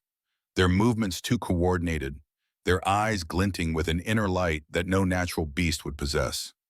More blood magic, Serena realizes with a shudder. Victor halts his chariot at the very front of his army, just beyond arrow range of Ironridge's walls. He stands tall, his crimson armor catching the sunlight. When he raises his hands, absolute silence falls over the assembled forces, an unnatural, complete stillness that sends a chill down Serena's spine. Nathaniel Blackthorn! Victor's voice carries impossibly well across the distance, enhanced no doubt by more of his forbidden magic. I come to reclaim what is rightfully mine. Nate steps forward to the edge of the parapet, his posture straightening, his presence somehow expanding, until he seems to fill more space than his physical form should allow. When he speaks, his voice too carries with preternatural power, though Serena senses no taint of corruption in it. This is natural ability, the blood of the first ones responding to necessity. Nothing here belongs to you, Victor. Return to your own lands before blood is shed unnecessarily. Victor's laugh echoes across the valley, sharp and unpleasant. Still playing the honorable king, Nathaniel? How tedious. We both know why I'm here. His armored hand rises, pointing unerringly at the tower where they stand. Send out the singer, and I will spare your people. Refuse, and I will tear down your precious fortress, stone by stone, kill every man, woman, and child within its walls, and take her anyway. Serena feels a cold weight settle in her stomach. So many lives balanced against her own. So much destruction promised in her name. She takes an involuntary step forward, but Nate's hand catches her arm, gentle but immovable. That's exactly what he wants, Nate says quietly. Don't play into his hands. Instead, he calls back to Victor. The Song Mage is under my protection by her own choice. She is not a prize to be claimed, nor a weapon to be wielded. If you want her, you'll have to go through every defender of Ironridge, starting with me. Victor's response is immediate and chilling. So be it. He turns to his assembled forces, raising his sword high. Take no prisoners, leave no stone upon stone, but bring me the singer alive. A roar rises from the army, the berserkers at the vanguard letting loose particularly inhuman howls that echo against the mountain face. Then with disciplined precision, the forces of Frostpeak begin their advance toward Ironridge's walls. It begins, Magnus says softly. May the spirits of the first ones watch over us all. Nate turns away from the parapet, his face set in lines of grim determination. Magnus, see to the final evacuations of the lower city. Make sure everyone is behind the secondary walls before that army reaches our gates. He looks at Serena. You should join Eli and the other non-combatants in the mountain halls. You'll be safe there. And do what? Serena asks, a new steel entering her voice. Hide while others die protecting me? That's not why I stayed, Nate. I'm not asking you to hide forever, he clarifies, but your gift, your power, it's still unpredictable, untrained. If you fall into Victor's hands, I won't, Serena says with quiet certainty, but I won't cower in safety either. There must be something I can do, some way my abilities can help defend Ironridge. Magnus, who has been watching their exchange with thoughtful eyes, speaks up. Perhaps there is. Your song magic has already shown two aspects: healing and control over natural elements. With proper focus, those abilities could be invaluable, even without formal training. Nate hesitates, clearly torn between keeping Serena safe and utilizing a potentially powerful ally in the coming battle. Before he can decide, a messenger arrives, breathless from his climb up the tower stairs. Your Majesty, enemy sappers have been spotted approaching the eastern wall. They carry some sort of devices we've never seen before. Nate's expression darkens. More of Victor's innovations, no doubt. Show me. As the king and his messenger depart, Magnus turns to Serena. Come with me. If you truly wish to help, there's something you should see. Something that might help channel your gift more effectively. Curiosity outweighing caution, Serena follows the old advisor down the tower stairs and through a series of increasingly ancient corridors. They descend past the level of the main fortress, into chambers carved directly from the living rock of the mountain. The air grows cooler, damper, the walls rougher and more primitive in construction. These passages, Serena realizes, must date back to the original fortress built by the first ones themselves. Finally, they reach a small, circular chamber deep within the mountain. No windows here, only the light of Magnus's lamp illuminating walls covered in intricate carvings, spiraling patterns that seem to shift and move in the flickering light, creating the unsettling impression that the very stone is alive. At the center of the chamber stands a raised dais, and upon it, something that makes Serena's breath catch in her throat. A pedestal of polished black stone, and resting upon it, a silver harp unlike any instrument she has ever seen. Its frame is fashioned in the likeness of a great tree, branches forming the upper arc, roots the base. The strings shimmer with an inner light, not quite silver, not quite gold, defying simple categorization. The heart of the forest, Magnus says reverently, created by the first ones, entrusted to the Silver Crest centuries ago.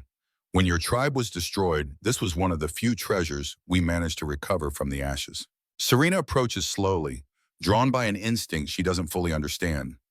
The air around the harp seems to vibrate with potential, with power held in check. What does it do? She asks, her voice barely above a whisper. It amplifies, Magnus explains. A normal song from a normal voice becomes beautiful when played through the heart. A song from a Song Mage.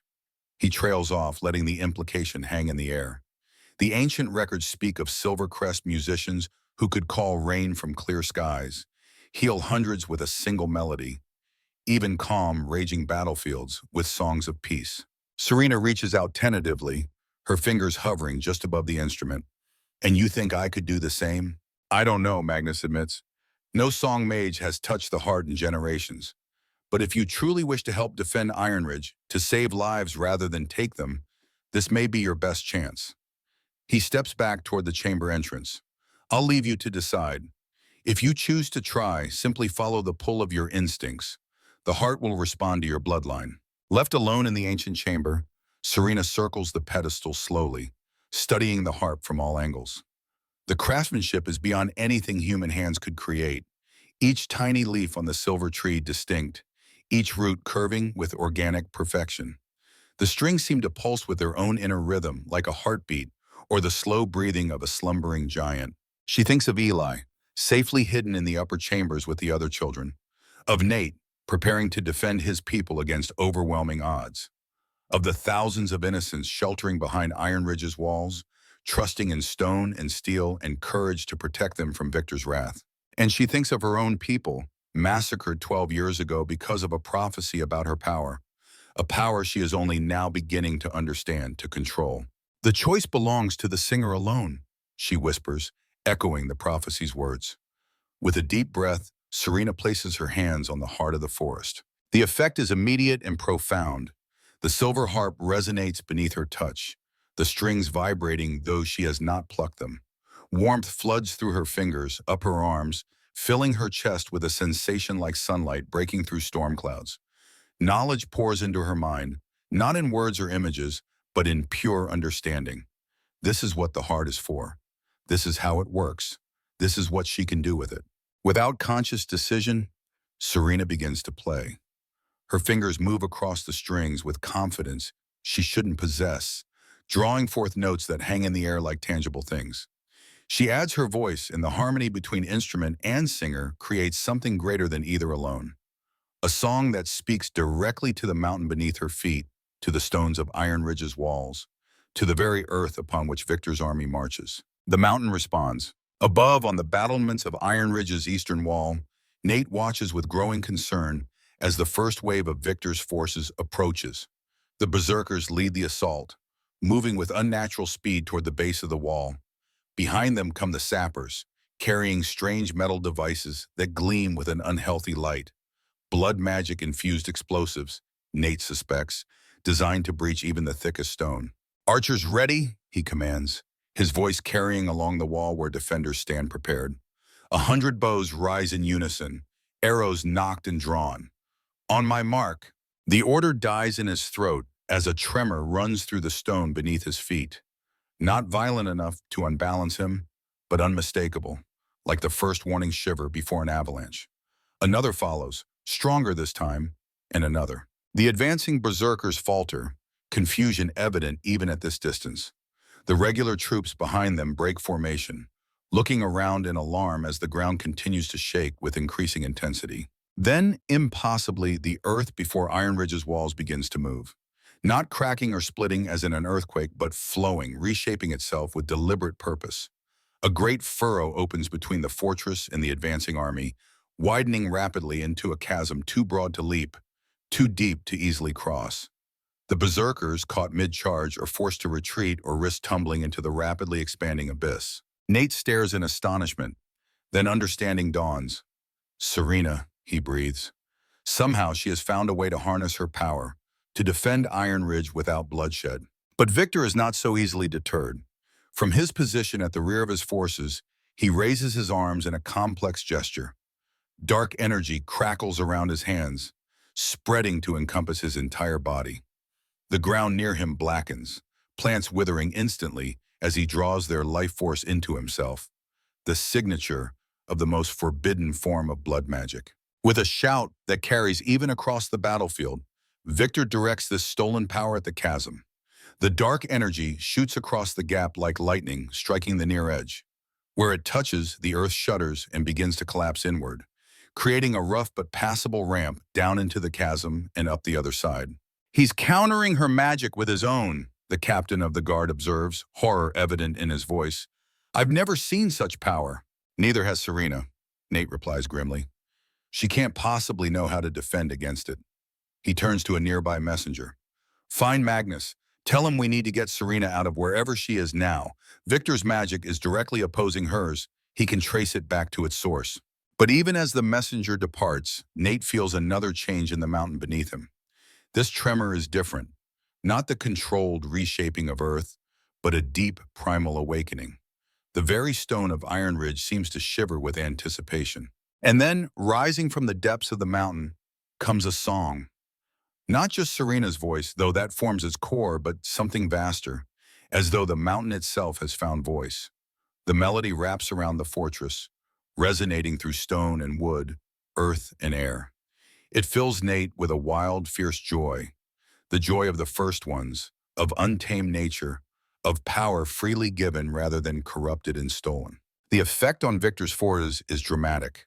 The regular soldiers falter, many dropping their weapons to cover their ears, though the sound causes no physical pain.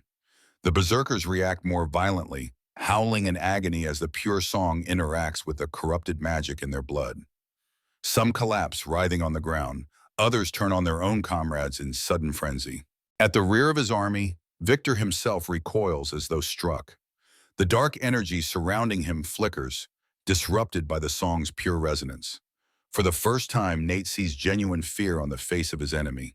But Victor is not defeated so easily.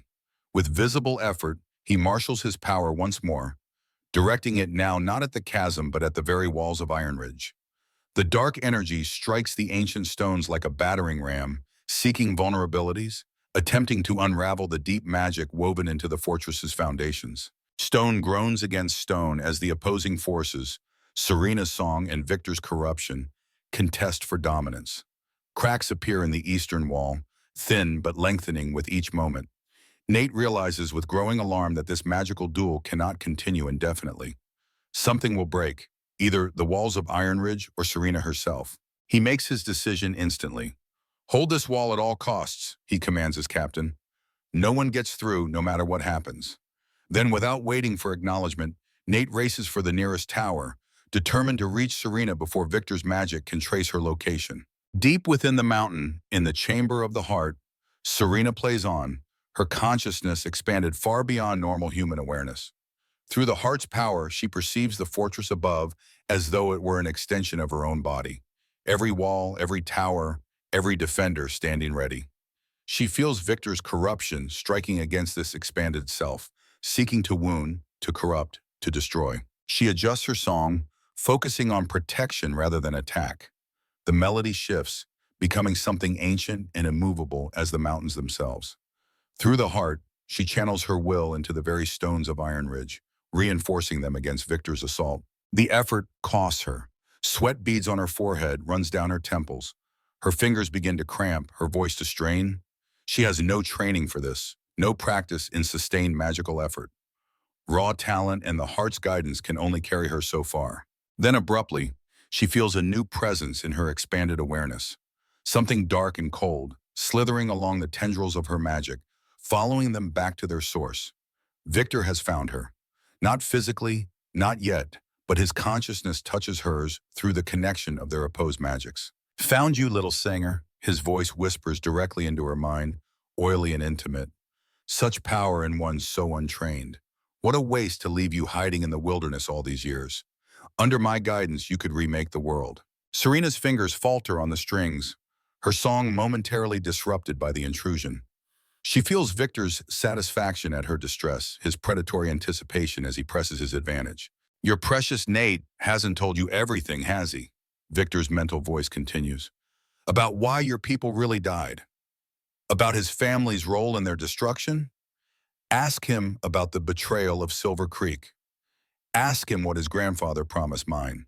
The insinuation cuts through Serena's concentration like a knife, creating space for doubt. What hasn't Nate told her? Could there be truth in Victor's poisonous words?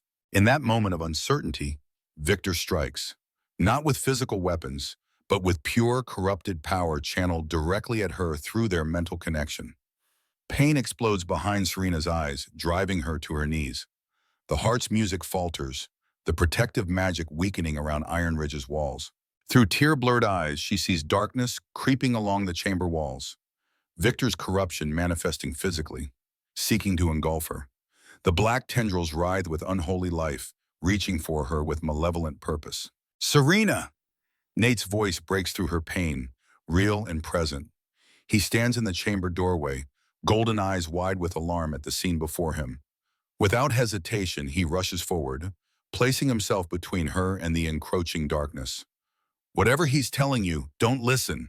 He twists truth into lies. It's his greatest weapon. The darkness recoils slightly at Nate's presence, but continues its advance, more tendrils seeping through tiny cracks in the ancient stone. Victor's mental voice grows stronger, more insistent. He'll sacrifice you just as his ancestors sacrificed your people. The Blackthorns have always used the silver crest for their own ends, then discarded them when no longer useful. Serena, please, Nate urges, kneeling beside her own. Whatever he's saying, whatever doubts he's planting, we can address them later. Right now, you need to break the connection before his corruption reaches you physically. Through her pain, Serena studies Nate's face, the open concern in his eyes, the absence of guile or calculation.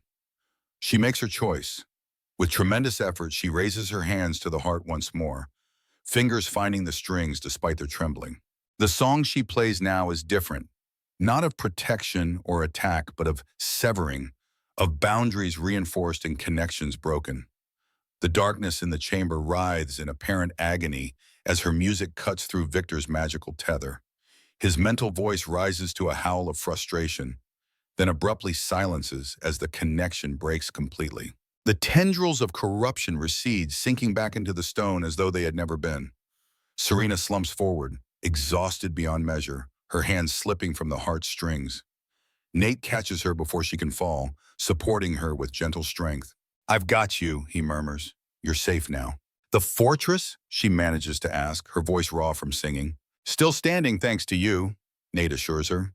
Victor's assault has been blunted, for now at least. His berserkers are in disarray, and the regular troops are falling back to regroup. Relief floods through Serena, followed immediately by bone-deep weariness.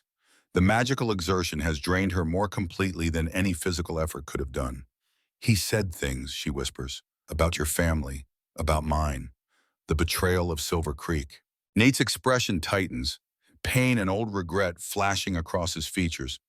"There are truths there, painful ones, that I should have shared with you already, and I will, I promise. But not here, not now, when you're exhausted and vulnerable to Victor's manipulations." He helps her to her feet, steadying her when she sways. "Can you walk? We need to get you somewhere safe. Victor knows your general location now, even if the direct connection is broken." Serena nods, though the simple movement sends fresh pain through her skull. "Eli," she says, "I need to make sure he's safe." "We'll go to him," Nate promises. "He's been asking for you anyway." Together they leave the Chamber of the Heart, Serena leaning heavily on Nate's strength. The ancient corridors seem to blur around her as they ascend toward the main fortress, her consciousness threatening to fade with each step. Only the thought of Eli, innocent, trusting Eli, keeps her moving forward. They find the boy in one of the upper chambers designated as a shelter for non-combatants, particularly children.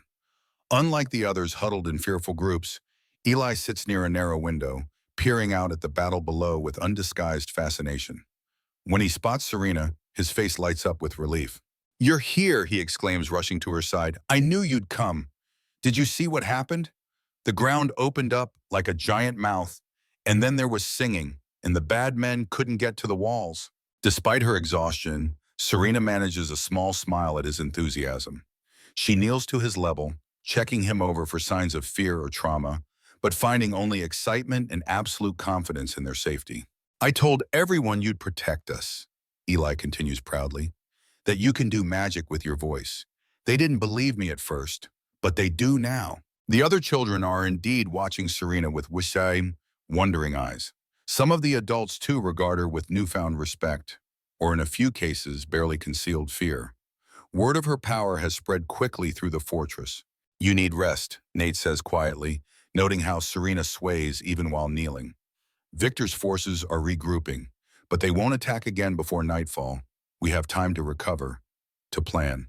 Serena wants to protest, to insist she's needed on the walls, but her body betrays her. Darkness edges her vision, the aftermath of magical exhaustion claiming its due. She feels herself falling, distantly aware of Nate catching her, of Eli's alarmed cry, before consciousness slips away entirely. She dreams of fire again, but this time the flames speak with Victor's voice, whispering accusations, planting seeds of doubt about Nate, about Ironridge, about her own role in the prophecy. Through the fire walks a figure, not her mother as in previous dreams, but a man in the silver-embroidered robes of a Silvercrest elder.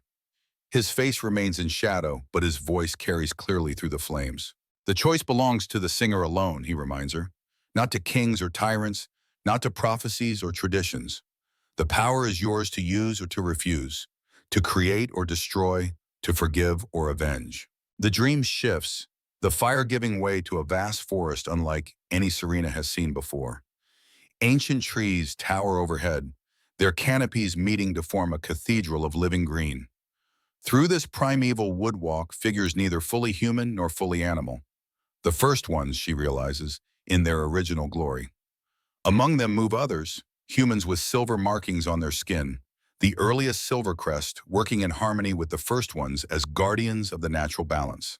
The scene shifts again, showing her a meeting between leaders, a Blackthorn ancestor, recognizable by his golden eyes, and a Silvercrest elder, their hands clasped in formal alliance. Then war, blood on silver blades, betrayal from within and without. Too fast to follow completely, the images cascade through her dreaming mind, filling gaps in her knowledge, raising new questions with each revelation. When Serena wakes, the quality of light tells her it's late afternoon.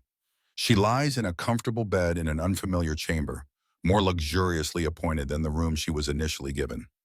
Eli sits in a chair nearby, his small face serious as he watches over her. When he sees she's awake, relief breaks across his features like sunrise. "You're back," he says, bouncing to his feet.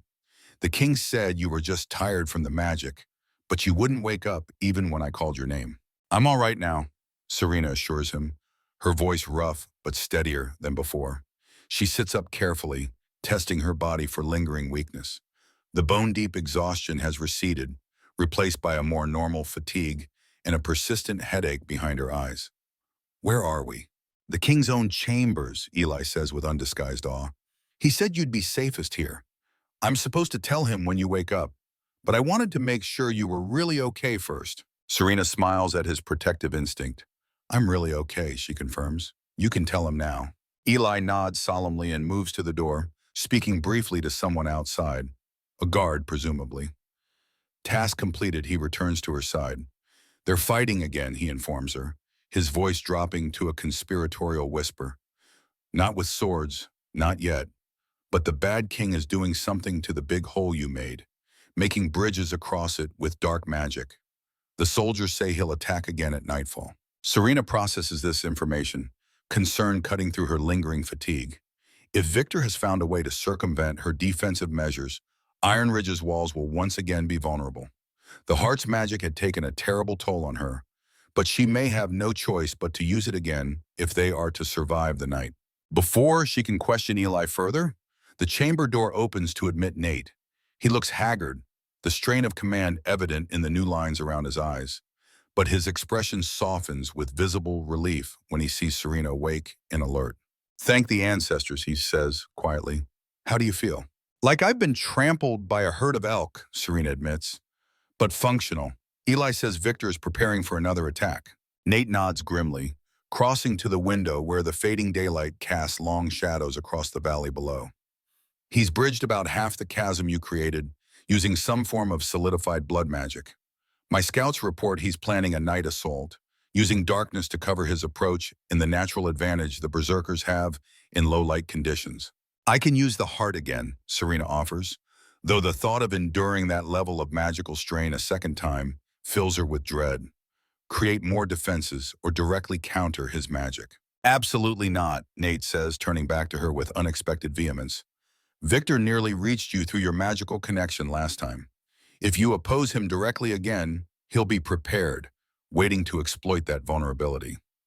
Next time, we might not sever the connection in time." The genuine concern in his voice touches something in Serena. Not since her mother's death has anyone worried for her safety with such sincerity. The feeling is both comforting and disorienting after so many years of complete self-reliance. Then what do we do? She asks. Wait behind the walls and hope they hold? No, Nate says, his expression shifting to one of grim determination. We end this. Tonight, before more lives are lost on either side. He moves to a large chest against the far wall, opening it to reveal gleaming armor. Not the ceremonial kind, worn for court functions, but battle-worn plate designed for protection rather than display. I'm leading a sortie against Victor directly, a small force of my best warriors, moving through the old tunnels beneath the mountain to emerge behind his lines. An assassination mission, Serena realizes, watching as he begins to don the armor with practiced movements. You're going to try to kill Victor. Not try, succeed. Nate's voice holds no boast, merely cold certainty. With Victor dead, the blood magic animating the berserkers will fail. The regular army, without their enhanced vanguard, will have no chance against Ironridge's defenses. The war ends before it truly begins.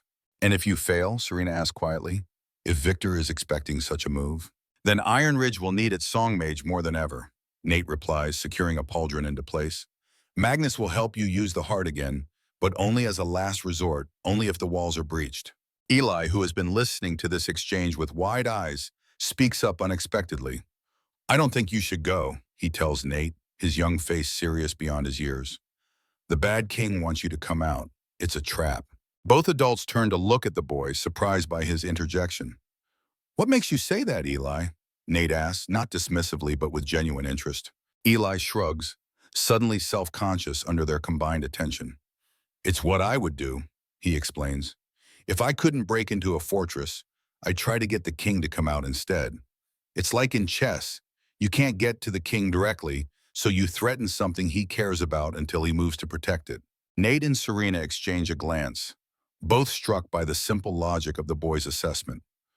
From the mouths of children, Nate murmurs, a rueful smile touching his lips. He's right, Serena says, rising from the bed despite her lingering weakness. Victor knows he can't breach Ironridge's walls easily, not with my magic reinforcing them. So he creates a situation where you feel compelled to take the offensive, playing directly into his hands. Nate's expression darkens as he considers this perspective. If you're right, if Eli's right, then staying behind our walls is exactly what we should do. But that leaves us in a siege situation against a larger force. Eventually our supplies will dwindle, our defenders tire. We can't simply wait indefinitely. No, Serena agrees. But perhaps there's a third option, neither attack nor simple defense. She crosses to the window, gazing out at the valley where Victor's forces have established their camp. The last rays of sunlight catch on weapons and armor, on the strange, dark bridges spanning her chasm, on the ornate war tent at the center of the enemy encampment, where Victor himself must be preparing for the night's assault. During my encounter with Victor through the heart, I felt something, she says slowly, sorting through impressions and half-formed thoughts. A weakness, not physical, but magical. His power comes from corruption, from twisting the natural order. It's why my song affected his berserkers so dramatically. Pure magic opposing corrupted magic. The old texts speak of this, Nate acknowledges, moving to stand beside her at the window. Blood magic grants immediate power, but at the cost of disconnection from the natural world. It's inherently unstable, requiring constant renewal through further corruption. Exactly, Serena says, conviction growing. And that's our advantage. Victor expects either a direct assault on his person or a purely defensive stance behind our walls. What if we gave him neither? What do you propose? Nate asks, intrigue evident in his tone. A song of cleansing, Serena says simply. Not fought through a direct magical connection where he can counter me, but carried through the air itself to every corner of the battlefield. Not attacking him or his regular forces directly, but neutralizing the blood magic that gives his berserkers their unnatural strength. Is such a thing possible, Nate wonders, clearly caught between hope and skepticism? I don't know, Serena admits, but the heart showed me possibilities I never imagined. If I focus on purification rather than attack or defense, if I channel my intent through melody rather than brute magical force, it might work. She turns to face him directly. It has to be worth trying before more lives are lost on either side. Nate studies her for a long moment, his golden eyes thoughtful. There would still be risk to you, he says finally. Not as direct as opposing Victor's magic head-on, but risk nonetheless. The heart's power takes a toll, as you've already experienced. Everything worthwhile carries risk, Serena replies. 12 years of solitude taught me that much, at least. A ghost of a smile touches Nate's lips. So it does. He glances down at the armor he's partially donned, then back to the window where the last light is fading from the sky. Very well. We prepare for both possibilities. My sortie if your plan fails, but your song as our first attempt. Relief floods through Serena. For all his authority, all his power, Nate listens, truly listens, when she speaks. It's a form of respect she has rarely encountered, even before her years of isolation. I'll need Magnus, she says, and access to the heart again. But this time I want to use it differently, not from below ground, but from somewhere high, open to the air. The song needs to carry across the entire valley. The Crown Tower, Nate suggests immediately. The highest point in Ironridge, open to the sky but still within our defenses. It was designed as a ceremonial space for connecting with the spirits of the first ones. If any place in the fortress would amplify your song, it would be there. Plans form quickly after that. Magnus is summoned and briefed on Serena's idea. The old advisor's eyes light with hope and scholarly excitement as he grasps the concept. Brilliant in its simplicity, he declares.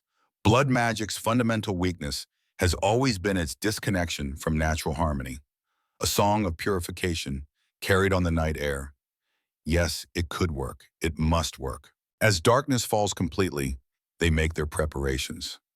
The heart is carefully transported from its ancient chamber to the Crown Tower, a task requiring 6 strong guards in Magnus's constant supervision. Nate completes his armor, ready to lead the sortie should Serena's attempt fail. Eli, despite his protests, is returned to the children's shelter under the care of Nate's most trusted attendant. And Serena prepares in her own way, standing alone on the tower's edge, its stars emerge above, feeling the wind against her face, listening to the night sounds of the valley below. She opens her awareness to the natural world around her, to the ancient stone beneath her feet, to the living forest beyond the walls, even to the river that divides the territories. She gathers these impressions, these connections, weaving them into the melody taking shape in her mind. Below, in the darkness, Victor's forces begin to move. Torches flare to life along the blood magic bridges, spanning her chasm, illuminating the berserkers taking position for the assault. From this height, the enemy army resembles a river of fire flowing toward it Ironridge's walls. Beautiful in its terrible purpose, inexorable in its advance. Magnus appears at her side, his aged face solemn in the starlight. It's time, he says simply. The heart awaits its singer. In the center of the Crown Tower, the silver harp gleams with its own inner light, seeming almost alive as Serena approaches. Nate stands nearby, fully armored now except for his helmet, which rests in the crook of his arm. Their eyes meet across the space. No words needed to convey the weight of this moment. The lives balanced on what happens next. Whatever comes, Nate says simply, it has been an honor to know you, Serena of the Silver Crest. And you, Nathaniel of the Blackthorns, she replies, the formal address feeling right for this moment. Then, with a deep breath to center herself, Serena places her hands on the heart of the forest and begins to play. The song that emerges is unlike anything she has created before. It begins softly, intimately. A lullaby, her mother sang, a melody that speaks of home and hearth, of safety and belonging. But as her fingers move across the silver strings, the song evolves, growing in complexity and power. She weaves in the voice of the river, the whisper of wind through pine needles, the steady heartbeat of the mountain itself. The heart responds, amplifying not just the sound but the intention behind it. The notes become visible in the night air, shimmering ribbons of pure light that rise from the tower and spread outward like ripples in a pond. They carry with them the essence of her song, cleansing, purifying, restoring natural balance where corruption has taken root. Down in the valley, the effect on Victor's forces becomes immediately apparent. The berserkers falter first, their unnatural strength wavering as the song's light touches them. Some fall to their knees, howling not in rage but in a strange mixture of agony and relief, as though something painful is being extracted from their very blood. The dark bridges spanning the chasm begin to dissolve, the blood magic sustaining them unraveling under the song's influence. From his war tent, Victor emerges, his face contorted with fury as he witnesses his carefully constructed advantage crumbling. He raises his hands, summoning corrupt power to counter Serena's song, but the magic slips from his grasp like water through fingers. The song is not attacking him directly. It's simply restoring natural balance to what he has twisted, returning order to what he has corrupted. In this, he has no defense. As the song reaches its crescendo, the last of the berserkers collapse, the blood magic burning out of their systems. The bridges spanning the chasm dissolve completely, leaving Victor's regular forces stranded on the far side. Most significantly, the dark aura that has surrounded Victor himself throughout the battle flickers and fades, leaving him standing alone and diminished before his stunned army. The song of the forest falls silent, its work complete. Serena's hands slip from the heartstrings, not in exhaustion this time, but in simple completion. Unlike her previous attempt, this song has worked with nature rather than imposing her will upon it, guiding rather than forcing, restoring rather than creating. The difference in its toll on her is profound. From the valley below rises a new sound, not battle cries or war horns, but the confused murmur of an army whose purpose has suddenly been removed. Without the berserkers to lead the assault, without blood magic to bridge the chasm, without Victor's corrupted power to inspire fear, the soldiers of Frostpeak mill about in uncertainty. Nate steps to the tower's edge. Observing the scene with strategist's eyes, they're losing cohesion, he notes. Without the blood magic to bind them, many are remembering they're simply farmers and craftsmen conscripted for Victor's ambition. Indeed, as they watch, small groups begin to break away from the main force, heading eastward. Deserters returning to their homes now that the unnatural compulsion of blood magic no longer holds them. Victor sees it too, his face visible even at this distance thanks to Serena's enhanced senses, transforms with rage. He shouts commands, threatening stragglers, ordering his personal guard to maintain discipline. But without the supernatural terror his corrupted power once inspired, his authority rings hollow. In a final desperate gambit, Victor turns toward Ironridge, raising his voice to carry across the chasm. This changes nothing, Nathaniel. You've won a reprieve, nothing more. I will return with a force 10 times this size, and next time no singer's trick will save you. There will be no next time, Victor, Nate calls back, his own voice carrying with natural authority rather than magical enhancement. Your power is broken, your army is deserting. Return to Frostpeak while you still have a kingdom to rule. For a moment, it seems Victor might continue his defiance. Then, with visible reluctance, he lowers his arms. With a final venomous glance toward the tower where Serena stands, he turns and strides back through his disintegrating army, his personal guard closing ranks around him.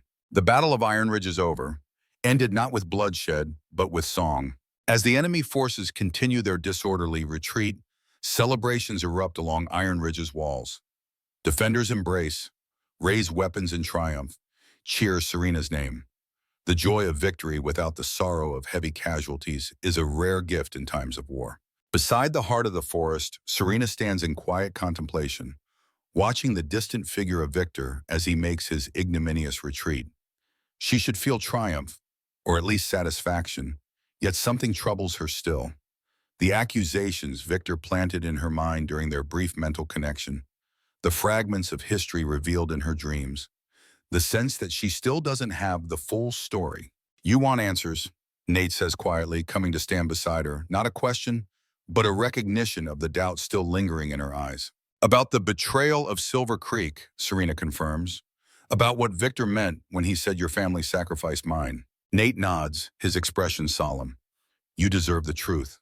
All of it. And I will give it to you, not in fragments or carefully edited versions, but complete. He gestures to the heart. But first, let's return this to its proper resting place. Its work tonight is done, and such power should not remain exposed unnecessarily. Under Magnus's supervision, the guards carefully transport the silver harp back to its ancient chamber deep within the mountain. Serena walks alongside, one hand resting lightly on its frame, feeling the living energy still humming through the precious instrument. She has connected with it now, awakened to its purpose and its power. It feels like recovering a piece of herself long forgotten. Once the heart is safely restored to its pedestal, Nate leads Serena not back to the public areas of the fortress, but deeper into the mountain, to a small, simple chamber illuminated by a single crystal lamp. Unlike the opulence of the upper fortress, this room contains only a plain stone table and two chairs. On the table rests a wooden box, ancient and worn, but clearly treasured. The complete archives of the Silver Crest were lost in the massacre, Nate explains as they seat themselves across from each other. But some records survived, those kept here in Ironridge as part of our shared history. He opens the box carefully, removing a bound journal with faded silver embossing on its leather cover. This is the personal account of my grandfather, King Alaric, regarding the events known as the Betrayal of Silver Creek. He pushes the journal across the table to Serena. Read it yourself, all of it. I'll answer any questions you have afterward. Serena takes the journal with reverent hands, opening it to reveal pages covered in a strong flowing script. She begins to read, and the history of her people unfolds before her, a history intertwined with the Blackthorns in ways she never imagined. The account is painful, honest, and illuminating. It speaks of an ancient alliance between the first ones, the Blackthorns among them, and the human Silvercrest tribe, of how that alliance protected the territories for generations, maintaining balance between the natural world and human civilization, of how Victor's grandfather, Lord Chiton Frostfang, grew jealous of this balance, seeing it as a limitation on his power rather than a protection for all. Most critically, it details the events at Silver Mead 70 years earlier. How Caden manipulated a dispute over territory into a confrontation between Silvercrest mediators and Blackthorn defenders. How misunderstanding led to violence, violence to death, death to a fracturing of the ancient alliance. In the aftermath, King Alaric had tried to rebuild trust, but the damage was done. The Silvercrest withdrew from direct involvement with the kingdoms, maintaining their neutrality, but no longer serving as active mediators.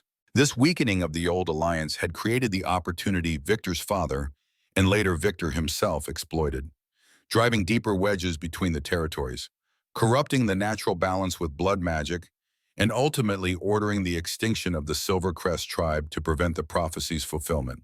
When Serena finally looks up from the journal, hours have passed. Nate has remained silent throughout her reading, patient and still, allowing her to absorb the information without interruption. So the betrayal was not yours, she says finally. Not directly, but your grandfather failed to protect the alliance, failed to see Chiton's manipulation until it was too late. Yes, Nate acknowledges without excuse or justification. A failure that echoed through generations, culminating in the night your people died. A night when I too arrived too late. He meets her gaze directly. The Blackthorns bear responsibility for not preventing what happened, even if we did not cause it directly. That burden is part of my inheritance, as surely as the crown.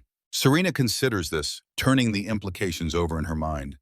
There is truth here, painful but cleansing, not the poisoned half-truths Victor tried to plant, but genuine acknowledgement of past failures without deflection or excuse. And now, she asks quietly, what happens now that Victor is defeated, at least temporarily? Do we simply return to the old divisions, the old suspicions until the next crisis arises? That, Nate says carefully, would be your decision as much as mine. The prophecy speaks of binding the broken lands as one, a healing that only the Song Mage can initiate. He leans forward slightly, his golden eyes intent. The alliance between the first ones and the Silvercrest was never meant to be broken. Perhaps its renewal begins with us. The implication hangs in the air between them, not just an alliance of peoples, but a personal connection as well. In the days since her arrival at Ironridge, something has grown between them, something neither has put into words. Respect, certainly. Trust, gradually. But also something deeper, more fundamental, a recognition of kindred spirits despite their vastly different lives. I've lived alone for 12 years, Serena says, her voice soft but steady. I'm not sure I remember how to be part of something larger than myself. You already are, Nate points out gently. With Eli, with the defenders who stood on the walls tonight, with me. He hesitates, then adds, I'm not asking for promises or commitments, only that you consider staying, not as a weapon or a symbol, but as yourself, Serena of the Silvercrest, last of her line, first of a new beginning. The offer touches something deep within her, a longing she has suppressed for so long she had almost forgotten its existence, the simple human need for connection, for belonging. Yet the thought of surrendering her independence, of binding herself to a place or a people after so many years alone, still fills her with apprehension. I need time, she says finally, to think, to decide what role I want in this new world we've created tonight. Nate nods, accepting this without disappointment or pressure. Take all the time you need. Ironridge remains open to you, as does my counsel, or simply my company, should you wish it. As they rise to leave the chamber, a commotion sounds from the corridor outside. Running footsteps, excited voices. The door bursts open to reveal Eli, his face alight with excitement, ignoring the guard's attempts to announce him properly. Serena, King Nate, you have to come right away, he exclaims breathlessly. There's someone at the gate, someone wearing silver markings like in the old books. She says she's been searching for the singer for years. Serena freezes, her heart suddenly pounding. Silver markings? Are you certain? Eli nods vigorously. On her face and hands. And she has a pendant like the one in your locket. Serena's hand flies to her throat, where her mother's silver pendant has hung hidden beneath her clothing since the night of the massacre. No one in Ironridge has seen it, not even Nate. How could this stranger know of it? Unless hope, fragile but undeniable, blooms in her chest. Take me to her, she whispers. Now. The next minutes pass in a blur as they make their way through the fortress to the main gate, where a small crowd has gathered around a hooded figure. As Serena approaches, the stranger looks up, pushing back her hood to reveal a woman of middle years, her weathered face marked with intricate silver patterns that identify her unmistakably as Silvercrest. It's true then, the woman says, her voice breaking with emotion. A singer lives. I felt your song tonight and knew I had finally found you. She reaches into her cloak, withdrawing a silver pendant identical to the one Serena wears. My name is Lyria. Was, apprentice to your mother, Alara. You knew my mother? Serena asks, her own voice unsteady. I was away from the village that night, gathering herbs in the high meadows, Lyria explains. When I returned, I found only ashes. I've been searching for survivors ever since, following rumors, whispers, hoping against hope. Are there others? Serena asks, hardly daring to hope. A few, Lyria confirms, scattered, hidden but alive. We've been waiting for a sign for the prophecies' fulfillment, and tonight your song called us home. Home. The word resonates through Serena like the final note of a perfect melody, not a physical place, but a connection, a belonging, a purpose. She turns to look at Nate, standing respectfully to one side, allowing her this moment of discovery. At Eli, watching with wide-eyed wonder as history unfolds before him. At the defenders of Ironridge, whose lives she saved with song rather than violence. In that moment, Serena knows her answer to Nate's unspoken question. The time of isolation has ended. The time of renewal has begun. The choice has been made, not by prophecy or tradition or the expectations of others, but by her alone, freely and with full awareness of all it means. The song of the forest has returned to the world, and all three kingdoms will indeed tremble at its sound, not in fear, but in harmony.